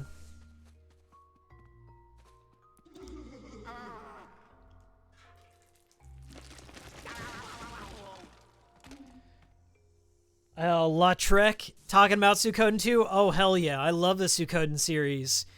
In fact, the other day, somebody commented, I think it was on my Death Stranding video or something like that. Somebody just showed up and commented, Suikoden, please. They want me to make a Suikoden video. And I also want to make a Suikoden video, but the thing about Suikoden is, like, Suikoden 1 is very short. I could certainly make a video on Suikoden without it like bogging down my other projects. Suikoden 2, a bit longer. I would say Suikoden 2 is about a good 20 to 30 hours, depending on like 100% completion. Suikoden 3 is just fucking massive. I put over 100 hours into Suikoden 3. There's a lot of grinding in Suikoden 3. A lot of grinding. But I do like Suikoden 3. Suikoden 4, I could just never stomach to beat. I'm just not a fan of the RNG. They went wild. They just fucking cranked up the RNG, the random battles, in Suikoden 4. It is very painful and slow. It's like the Wind Waker before all the quality of life improvements. Suikoden 4 is just a pain to play. But the characters are interesting. The story is interesting, but the nautical travel is a pain. Suikoden 5, back on track. A very good note to end the series on. I love, even though it's like more cel-shaded, I think that was a good style for it. Makes it a bit more timeless. Suiko Gaiden is so fucking weird. If you, I need to play through 1 and 2. And there's Suikoden Tear Crease on the DS, which is ridiculous because over here in North America, it has full voice acting. But in order to compress all the voice acting on the game, they had to speed up the dialogue to 1.5. So everyone talks very fast. That's a series I dearly love, though. The first 2 Suikoden games are definitely in my top all-time RPGs. Phenomenal games. I'll get to them. It's hard to make a game review about a PlayStation 1 RPG and justify that it holds up, because in my heart of hearts, I know that it doesn't hold up for a modern generation because they're so basic. But Suikoden has a lot of personality and charm. And because it's like an ongoing series. Like it was kind of like the first giant RPG. I can't say it was the first, but in terms of like Japanese RPGs, to have an extended universe. And the soundtrack's legendary, all-time great soundtrack.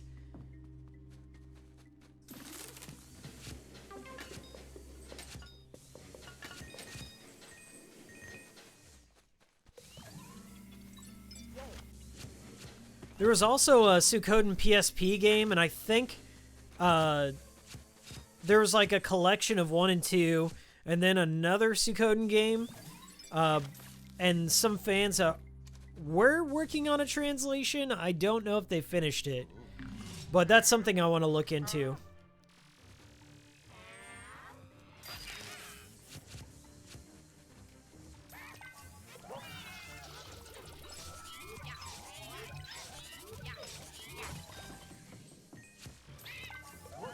Anyway, if you're on the fence about getting Luigi's Mansion 3, or if you got a kid out there, I know a lot of kids, just in my day-to-day life, friends' kids, and just people like friends' kids, or people at work's kids and stuff like that. They're talking about this game. It's like on the top of a lot of kids' Christmas lists, and that just makes me happy to hear that that Luigi's Mansion has that kind of timeless quality about it. Oh my god, look at this room! Look at all the Sakura petals, or whatever they are. Did you guys hear that journalist out there that wrote an article about Untitled Goose Game talking about how all video games are chores? I know he wrote that to kind of be divisive, but when I'm playing Luigi's Mansion 3, I'm like, you know what? He kind of has a point. Like, I'm doing chores in Luigi's Mansion, and I'm having a blast. I don't look at it as a negative thing. Here I'm loving vacuuming the house. I'm doing more vacuuming in Luigi's Mansion than I do in my own house. They found a way to make chores fun. Suddenly, like, because a kid plays Luigi's Mansion 3, he develops an obsession over vacuum cleaners. Or a kid's parents makes them vacuum the house in order to earn Luigi's Mansion 3. There's some parent out there doing that, some slick parent. You gotta be clever.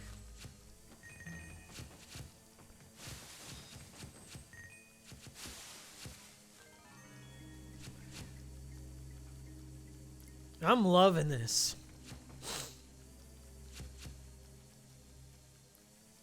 Well worth it.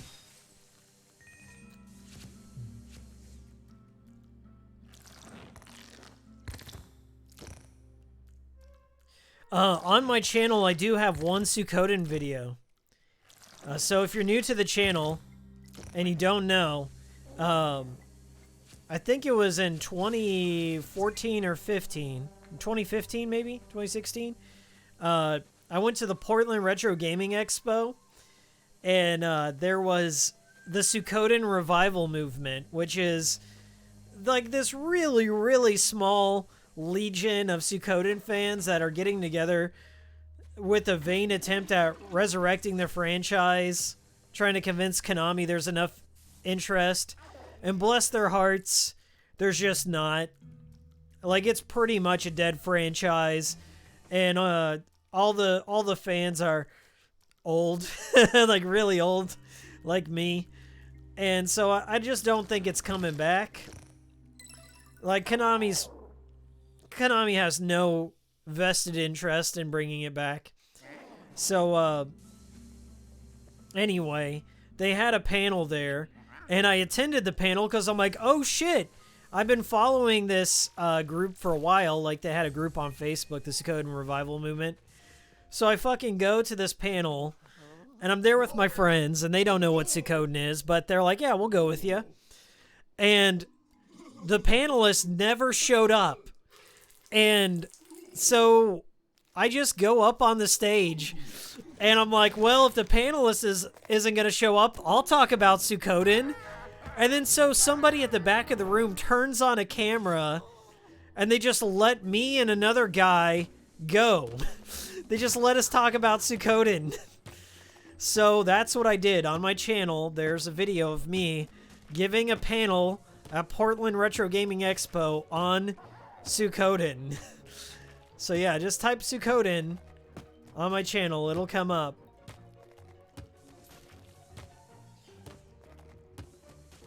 How the heck am I supposed to stop these pineapples? Oh, there's a ghost up there watering this plant.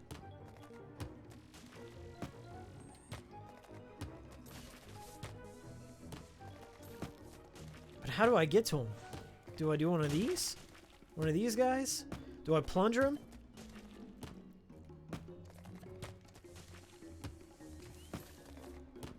Do I get a pineapple and shoot it at him? Because I see... Oh, I gotta reveal him probably. What do you think?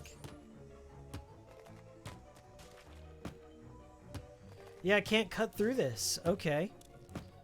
Let's switch back to Luigi, see if we can't get any ideas down here.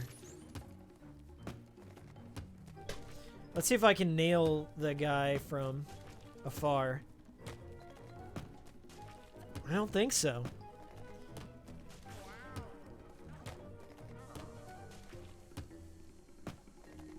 Yeah, that was just a weird moment that happened, that whole Suikoden thing. Anyway, it's on the channel. There's some backstory on the video too, so if you're confused of what's going on, I tried to explain it. I guarantee you, though, if I were to go back to Portland Retro Gaming Expo, they would not let me have a panel. Hikikomori Media would never be invited to have a panel at Portland Retro Gaming Expo. There's a certain few people over there that don't like me that much. One person in particular doesn't like old Hikiko.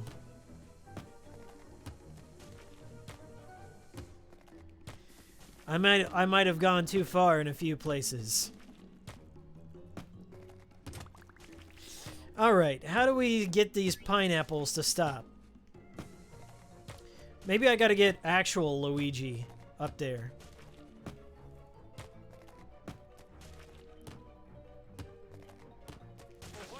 Okay, so the camera pans up there. Oh, okay, so actual Luigi has to go up there. Okay. I don't think I'll be invited back for any more Suikoden panels up at Old Portland Retro Gaming.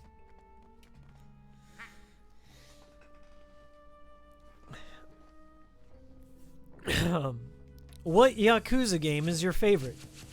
I like Yakuza 5 the best. Looking forward to February whenever we get the... I don't know if it's a remaster, but it's the PS4 yeah, it's the PS4 version and PC version, I believe.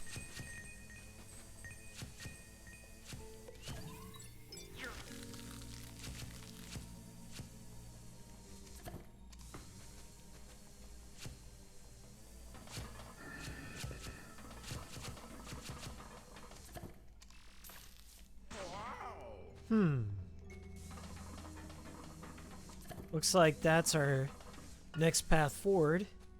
Let's see if I can slam it. Yep, that worked.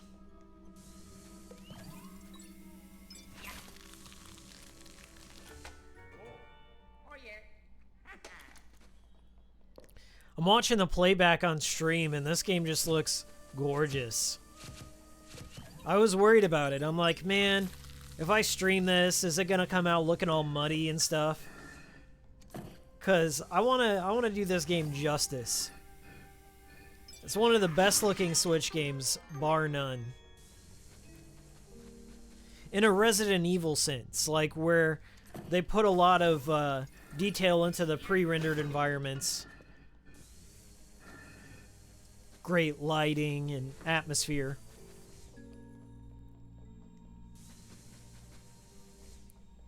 Okay, we opened up something. I believe it was that vine blocking our way. Okay. Little mini boss.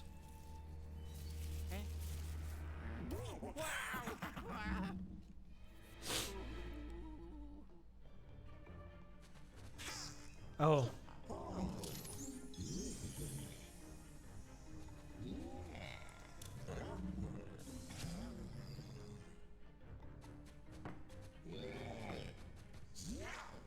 Oh no.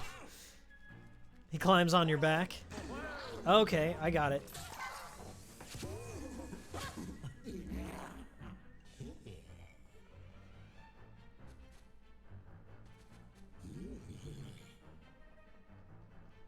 Come on out. Woo. Maybe I can use Luigi as bait.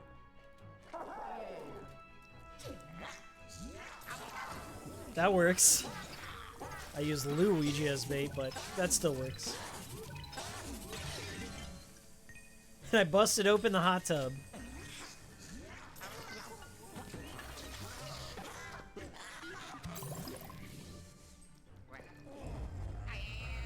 Oh, snap. A big old thwomp ghost comes out. Okay.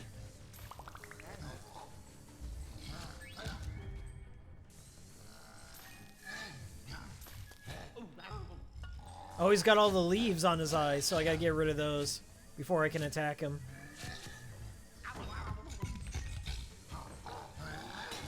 Damn, he's wrecking me.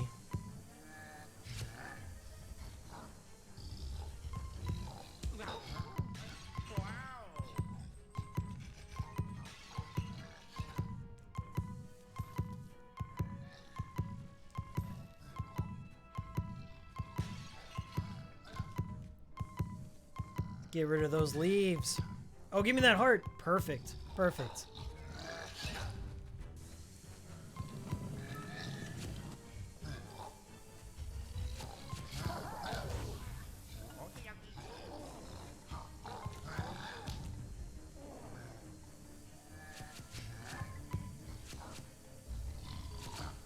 Oh, shit. Okay.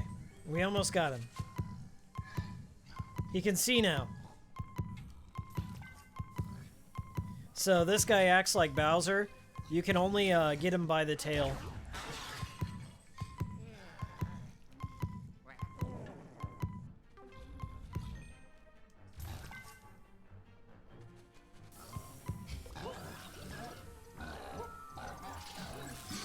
Slam, slam, slam.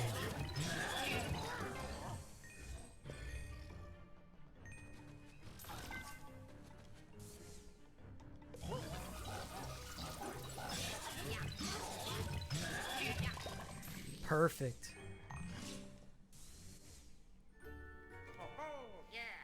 That worked out pretty well. Are you guys enjoying this Virtual Boy? Does it add anything to the atmosphere?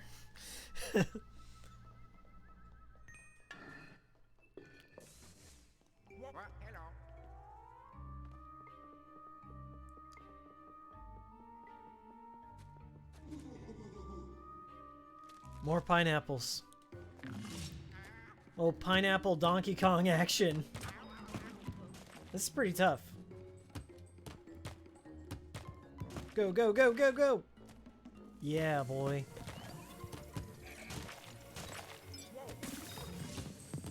Give me them hearts. I'll take all of them.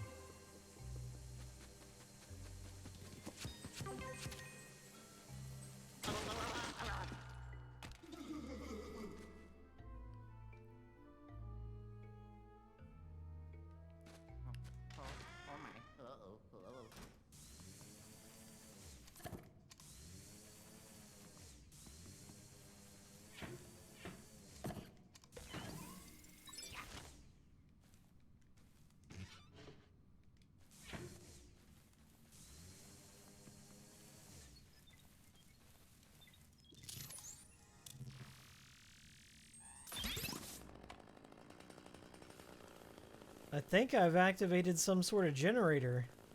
For what? I'm not sure. Let's see if I can free it loose here. Whoa, whoa, whoa. Oh, it's a lawnmower! Look at this, guys! I got a little weed whacker action going here. Oh, man. Getting these No More Heroes flashbacks now. Hell yeah.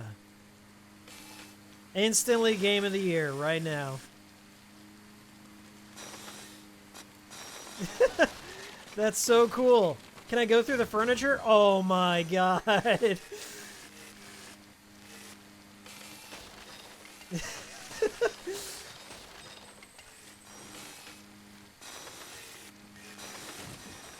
What's better than Luigi with a vacuum? Luigi with a little chainsaw. Oh, that is so cool.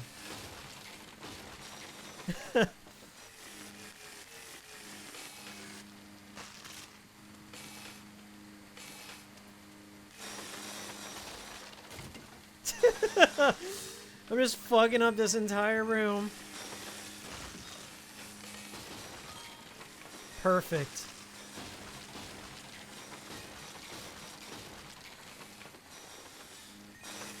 Through the bed.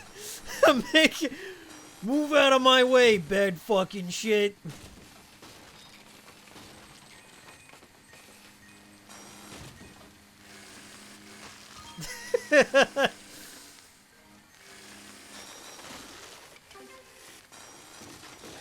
Every which way I can tear through this bed.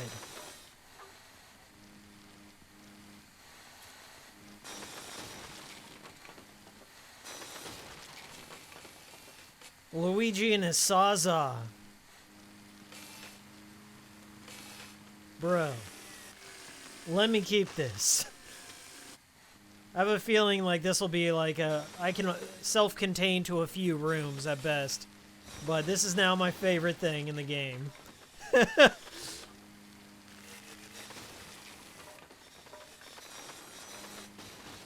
Bro.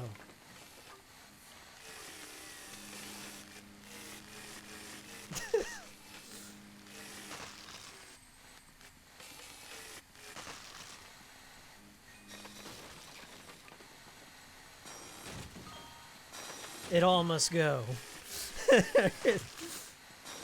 Nothing shall remain standing.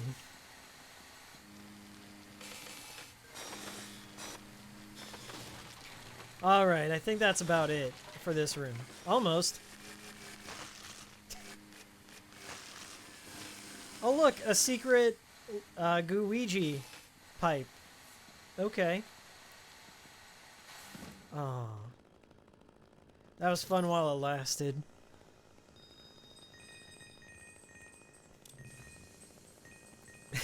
If you're still on the fence about buying this game, might I convince you with Luigi with a chainsaw?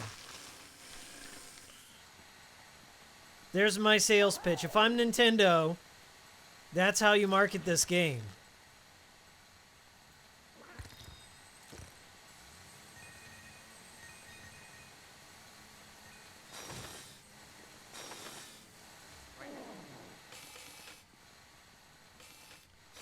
Yeah, I don't think I can leave the room with it. That's a shame. Oh, are we having a boss fight? Oh no, Luigi, save him. Luigi with the chainsaw.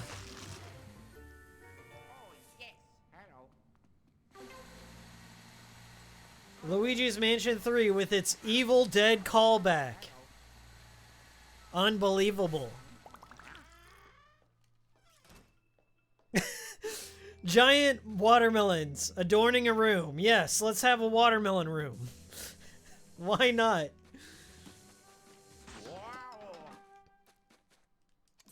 Please let me tell, like they're gonna burst into pieces. They have to. Little chunks. Yeah, there we go. Oh, so this is one of those ones where the watermelon's too heavy, so you need Luigi on it too. Boom.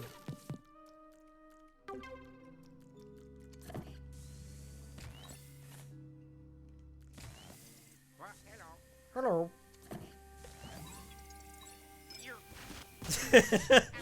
And there are ghosts inside of that watermelon because, of course. Ghosts with thrown watermelons at Luigi over there.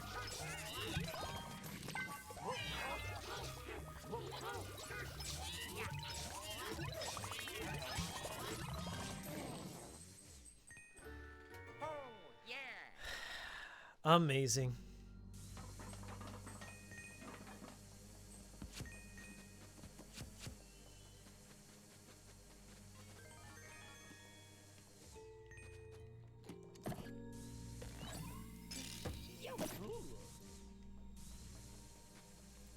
Okay, there's something up there. Oh. What are these little pods? Are those like baby watermelons on a vine?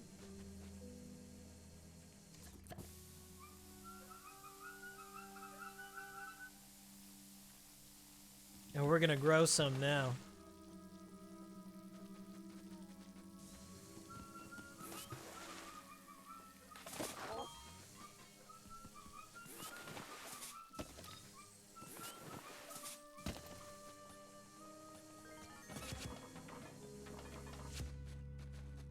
Okay, is that all? Probably not.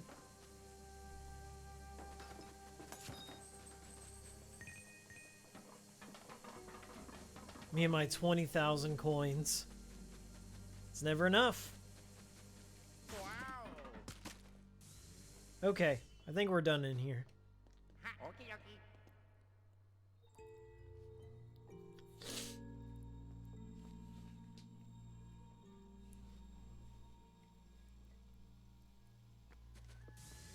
You guys ever play the Batman Arkham games? This has a real Poison Ivy vibe about it. Her levels were sort of like this.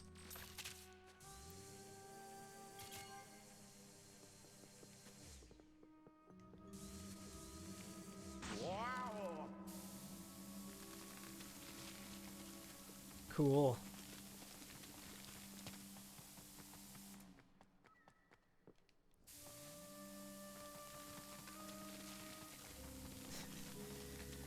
This is just outstanding.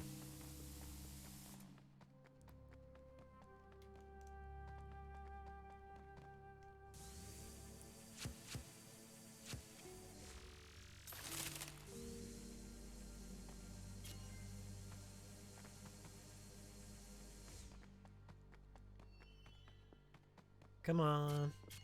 Little Tarzan. Wham.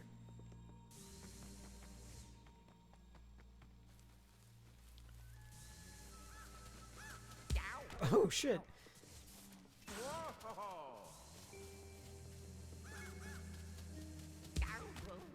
Can I blind him?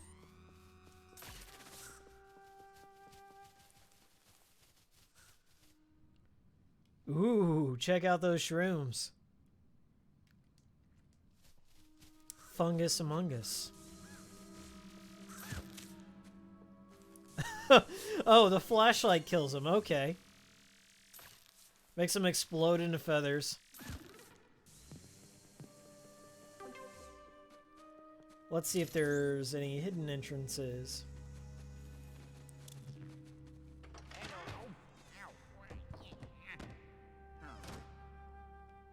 Maybe Gooigi can get in there.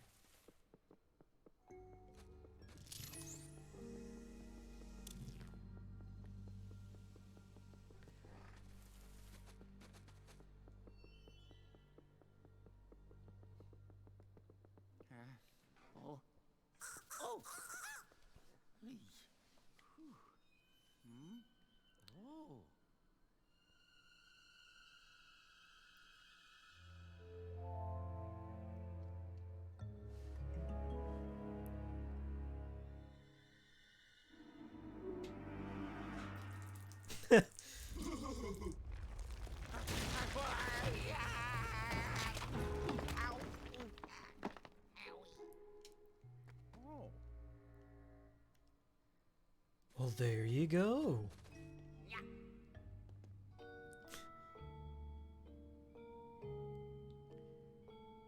Dude, this is like something American McGee would design.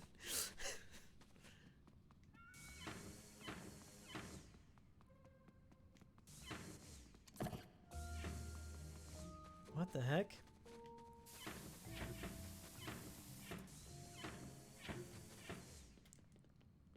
Okay, let's just take a look around here.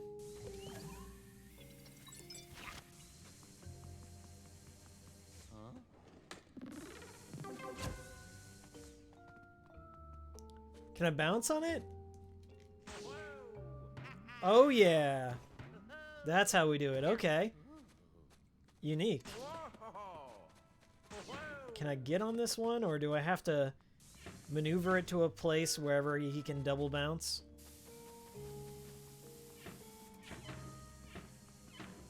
Oh, here we go. Yeah, boy.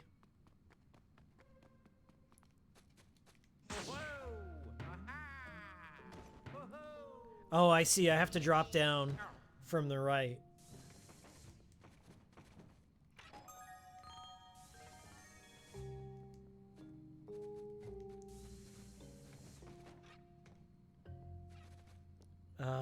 Maybe?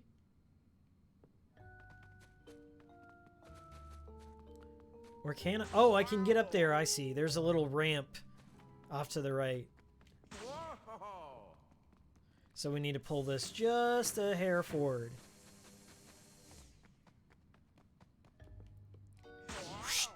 Boom.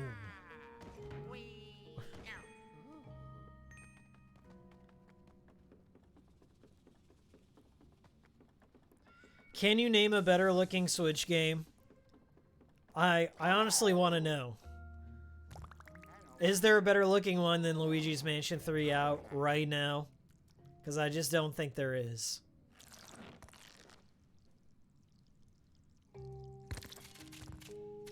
What? Okay.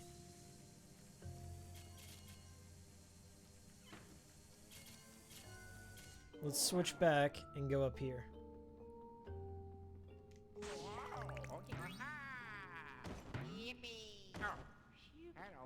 Hello.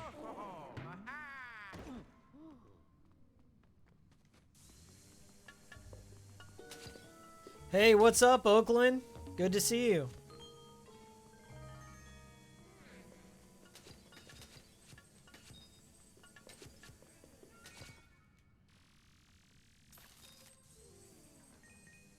Bro.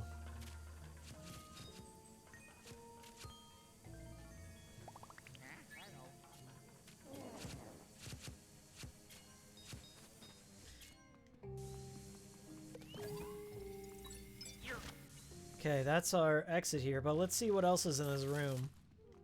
Seems like I'm missing out on quite a bit. Like, what's this hammock all about?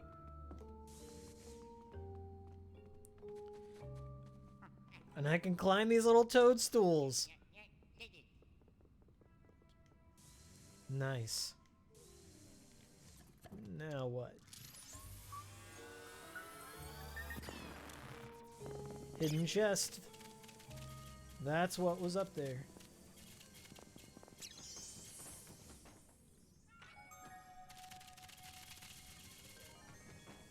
Holla holla get dollar. I don't think I can jump over there.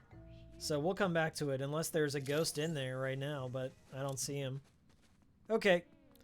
Move along.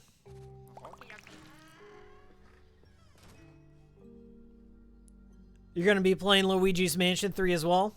That's good. You're going to love it.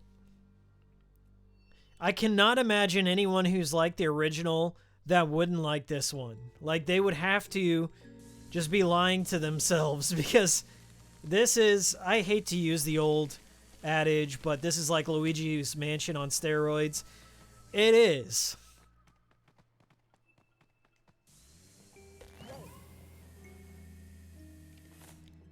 Oh no!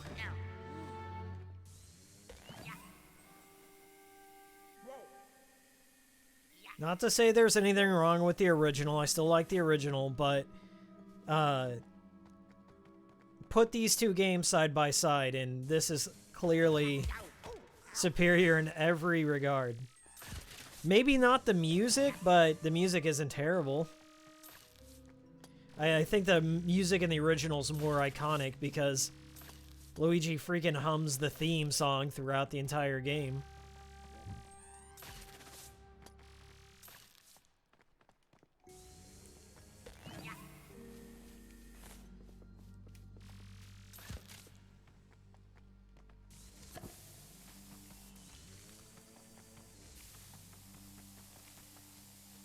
What?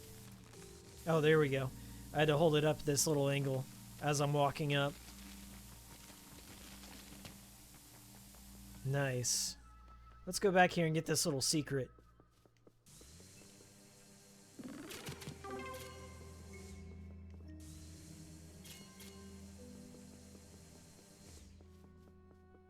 golden, maybe.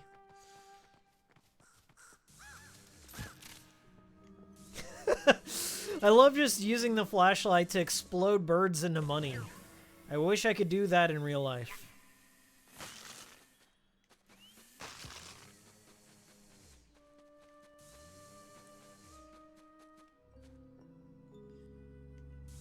All right. Build a bridge.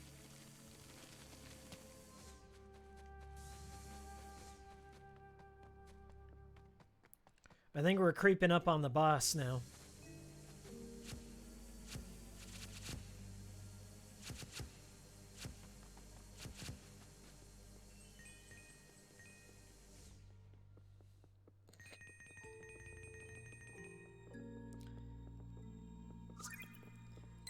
I know a lot of you out there are like, how many times in your life can you say that the third of something is the best in the series?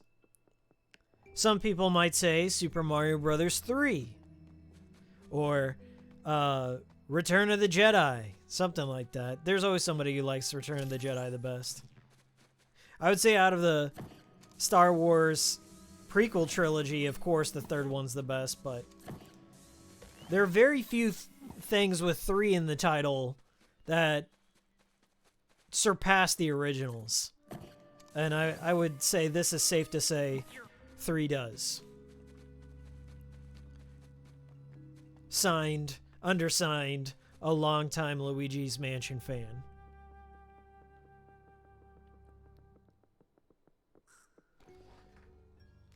Metal Gear Solid 3?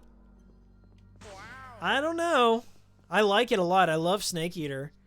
But I really enjoy Metal Gear 4, even though people say it's trash because it's too cinematic. But I think it's like one of the best launch titles of any console of all time. And I still like playing Metal Gear 4. I know, I got trash opinions. Whatever. I really like 4, though. Guns of the Patriots. I see an exclamation point. So I guess I have to get Gooigi over here, too. So we can open up this Venus flytrap.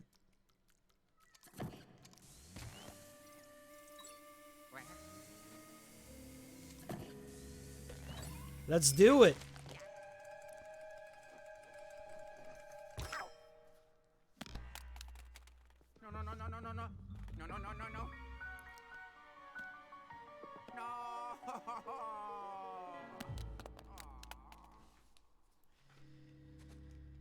I mean, I like... The thing is, I don't grade the Metal Gear games as all being the same. I don't think there's a true... The only two that are truly similar to one another, I can't even say that. Like, each one feels like its own unique experience. Maybe, like, Portable Ops and Peace Walker have the closest thing to similarity in gameplay to each other, but one is a humongous deviation from the MSX versions. What the gap between 1 and 2 is just huge, humongous. The closest in the series to each other are like Metal Gear 2, Sons of the Patriots, and Twin Snakes are the most alike in terms of gameplay mechanics, and yeah, they're the closest in nature. But there's a big gap between the amount of detail in 2 and 3 and 4 especially. Like, they all play a little bit differently.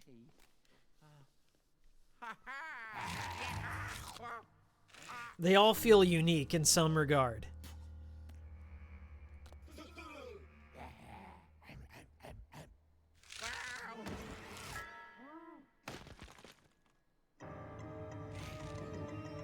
This is going to be a fun fight, I can tell.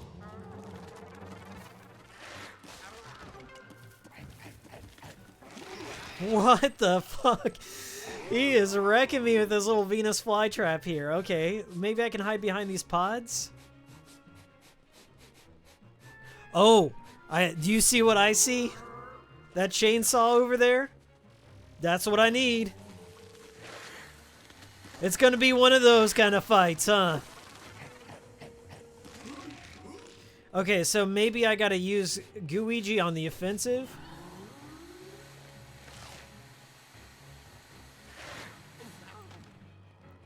Okay, okay. I'll be cutting some plants here in a second. Let's get Luigi to go out there.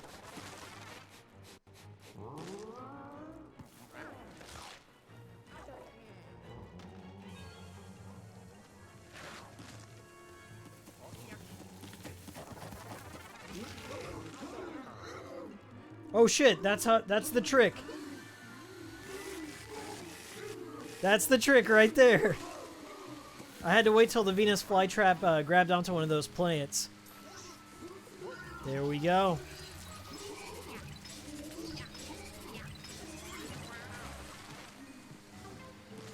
Okay, Luigi, you just hang out. You hang tight, my friend.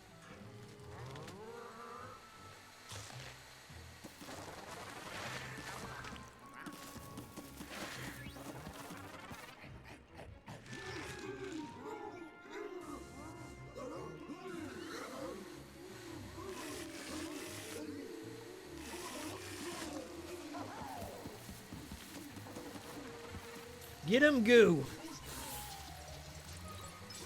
Bam.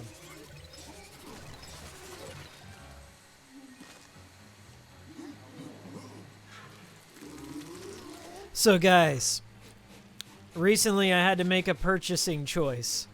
Do I purchase the Medieval remake or do I purchase Luigi's Mansion 3? I think I made the right choice.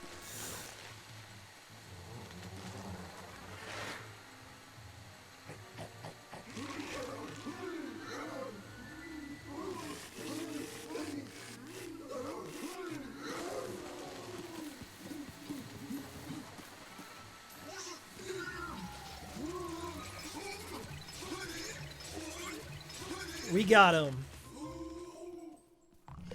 3-cycle fight there. Not too shabby.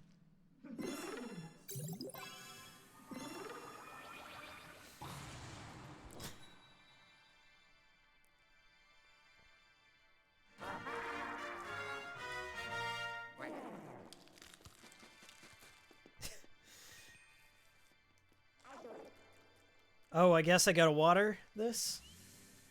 Let's do it.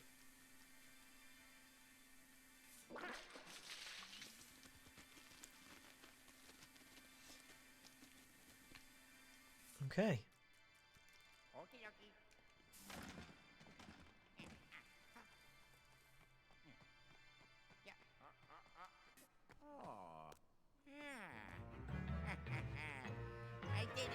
We did it.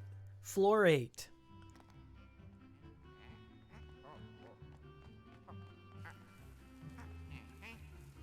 Okay, let's get back to that elevator.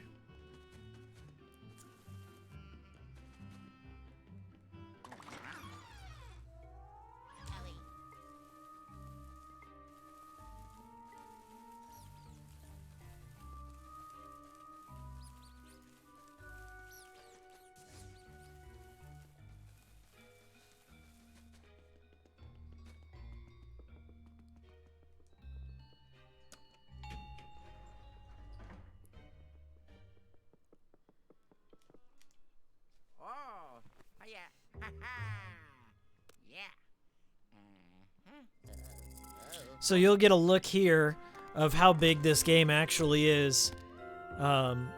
Every level you unlock a new button, so you can tell that there's a lot of spaces for buttons. But even still, you go back to the floors with your new powers or your new abilities, and you can re-explore them and find all the shit you missed before. And I just love that. Okay, that said, I told you I'd do one more floor. So I kept my promise. Welcome to the Virtual Boy angle here. Only here on the cool stream. Me sitting Indian style. Is that PC? Can I say Indian style anymore? I'm Native American, partially. So I want to thank you all for watching. I've been Hikiko. I'm going to give you all shout outs who showed up. Thanks for hanging with me this glorious Saturday morning. So I'm going to go through my shout-outs here. Boris. We got Duncan. I'm trying not to say your last names in case, okay? Here's my wild man Saturday morning hair. Chasing Perspective, shout out to you, my friend. Welcome back. 3 Effects, Anthony Birch Fan Club, a favorite. A favorite in the chat. Frankie, Ayami, Lautrec, Luigi's Gangsta, he is. And Oakland showed up. And if I didn't see you in the chat, I'm sorry. Sorry I missed you. But thanks for joining us on this cool stream. I'm actually going to probably play some Virtual Boy. Really, I am. I got to get some batteries for it, though. And dust it. This thing, especially the eye guard, gets so dusty. Can you guys see that? How dusty that thing gets? And it's been in storage. So I don't know how that works. Anyway, I'll keep this cool stream up for a couple of weeks. I put all my cool streams in my playlist, so if you want to watch them later, you can. But I like to unlist them so they don't clog up my feed. So that's just how I am. Anyway, thanks for joining us. I'll see y'all later. Take care.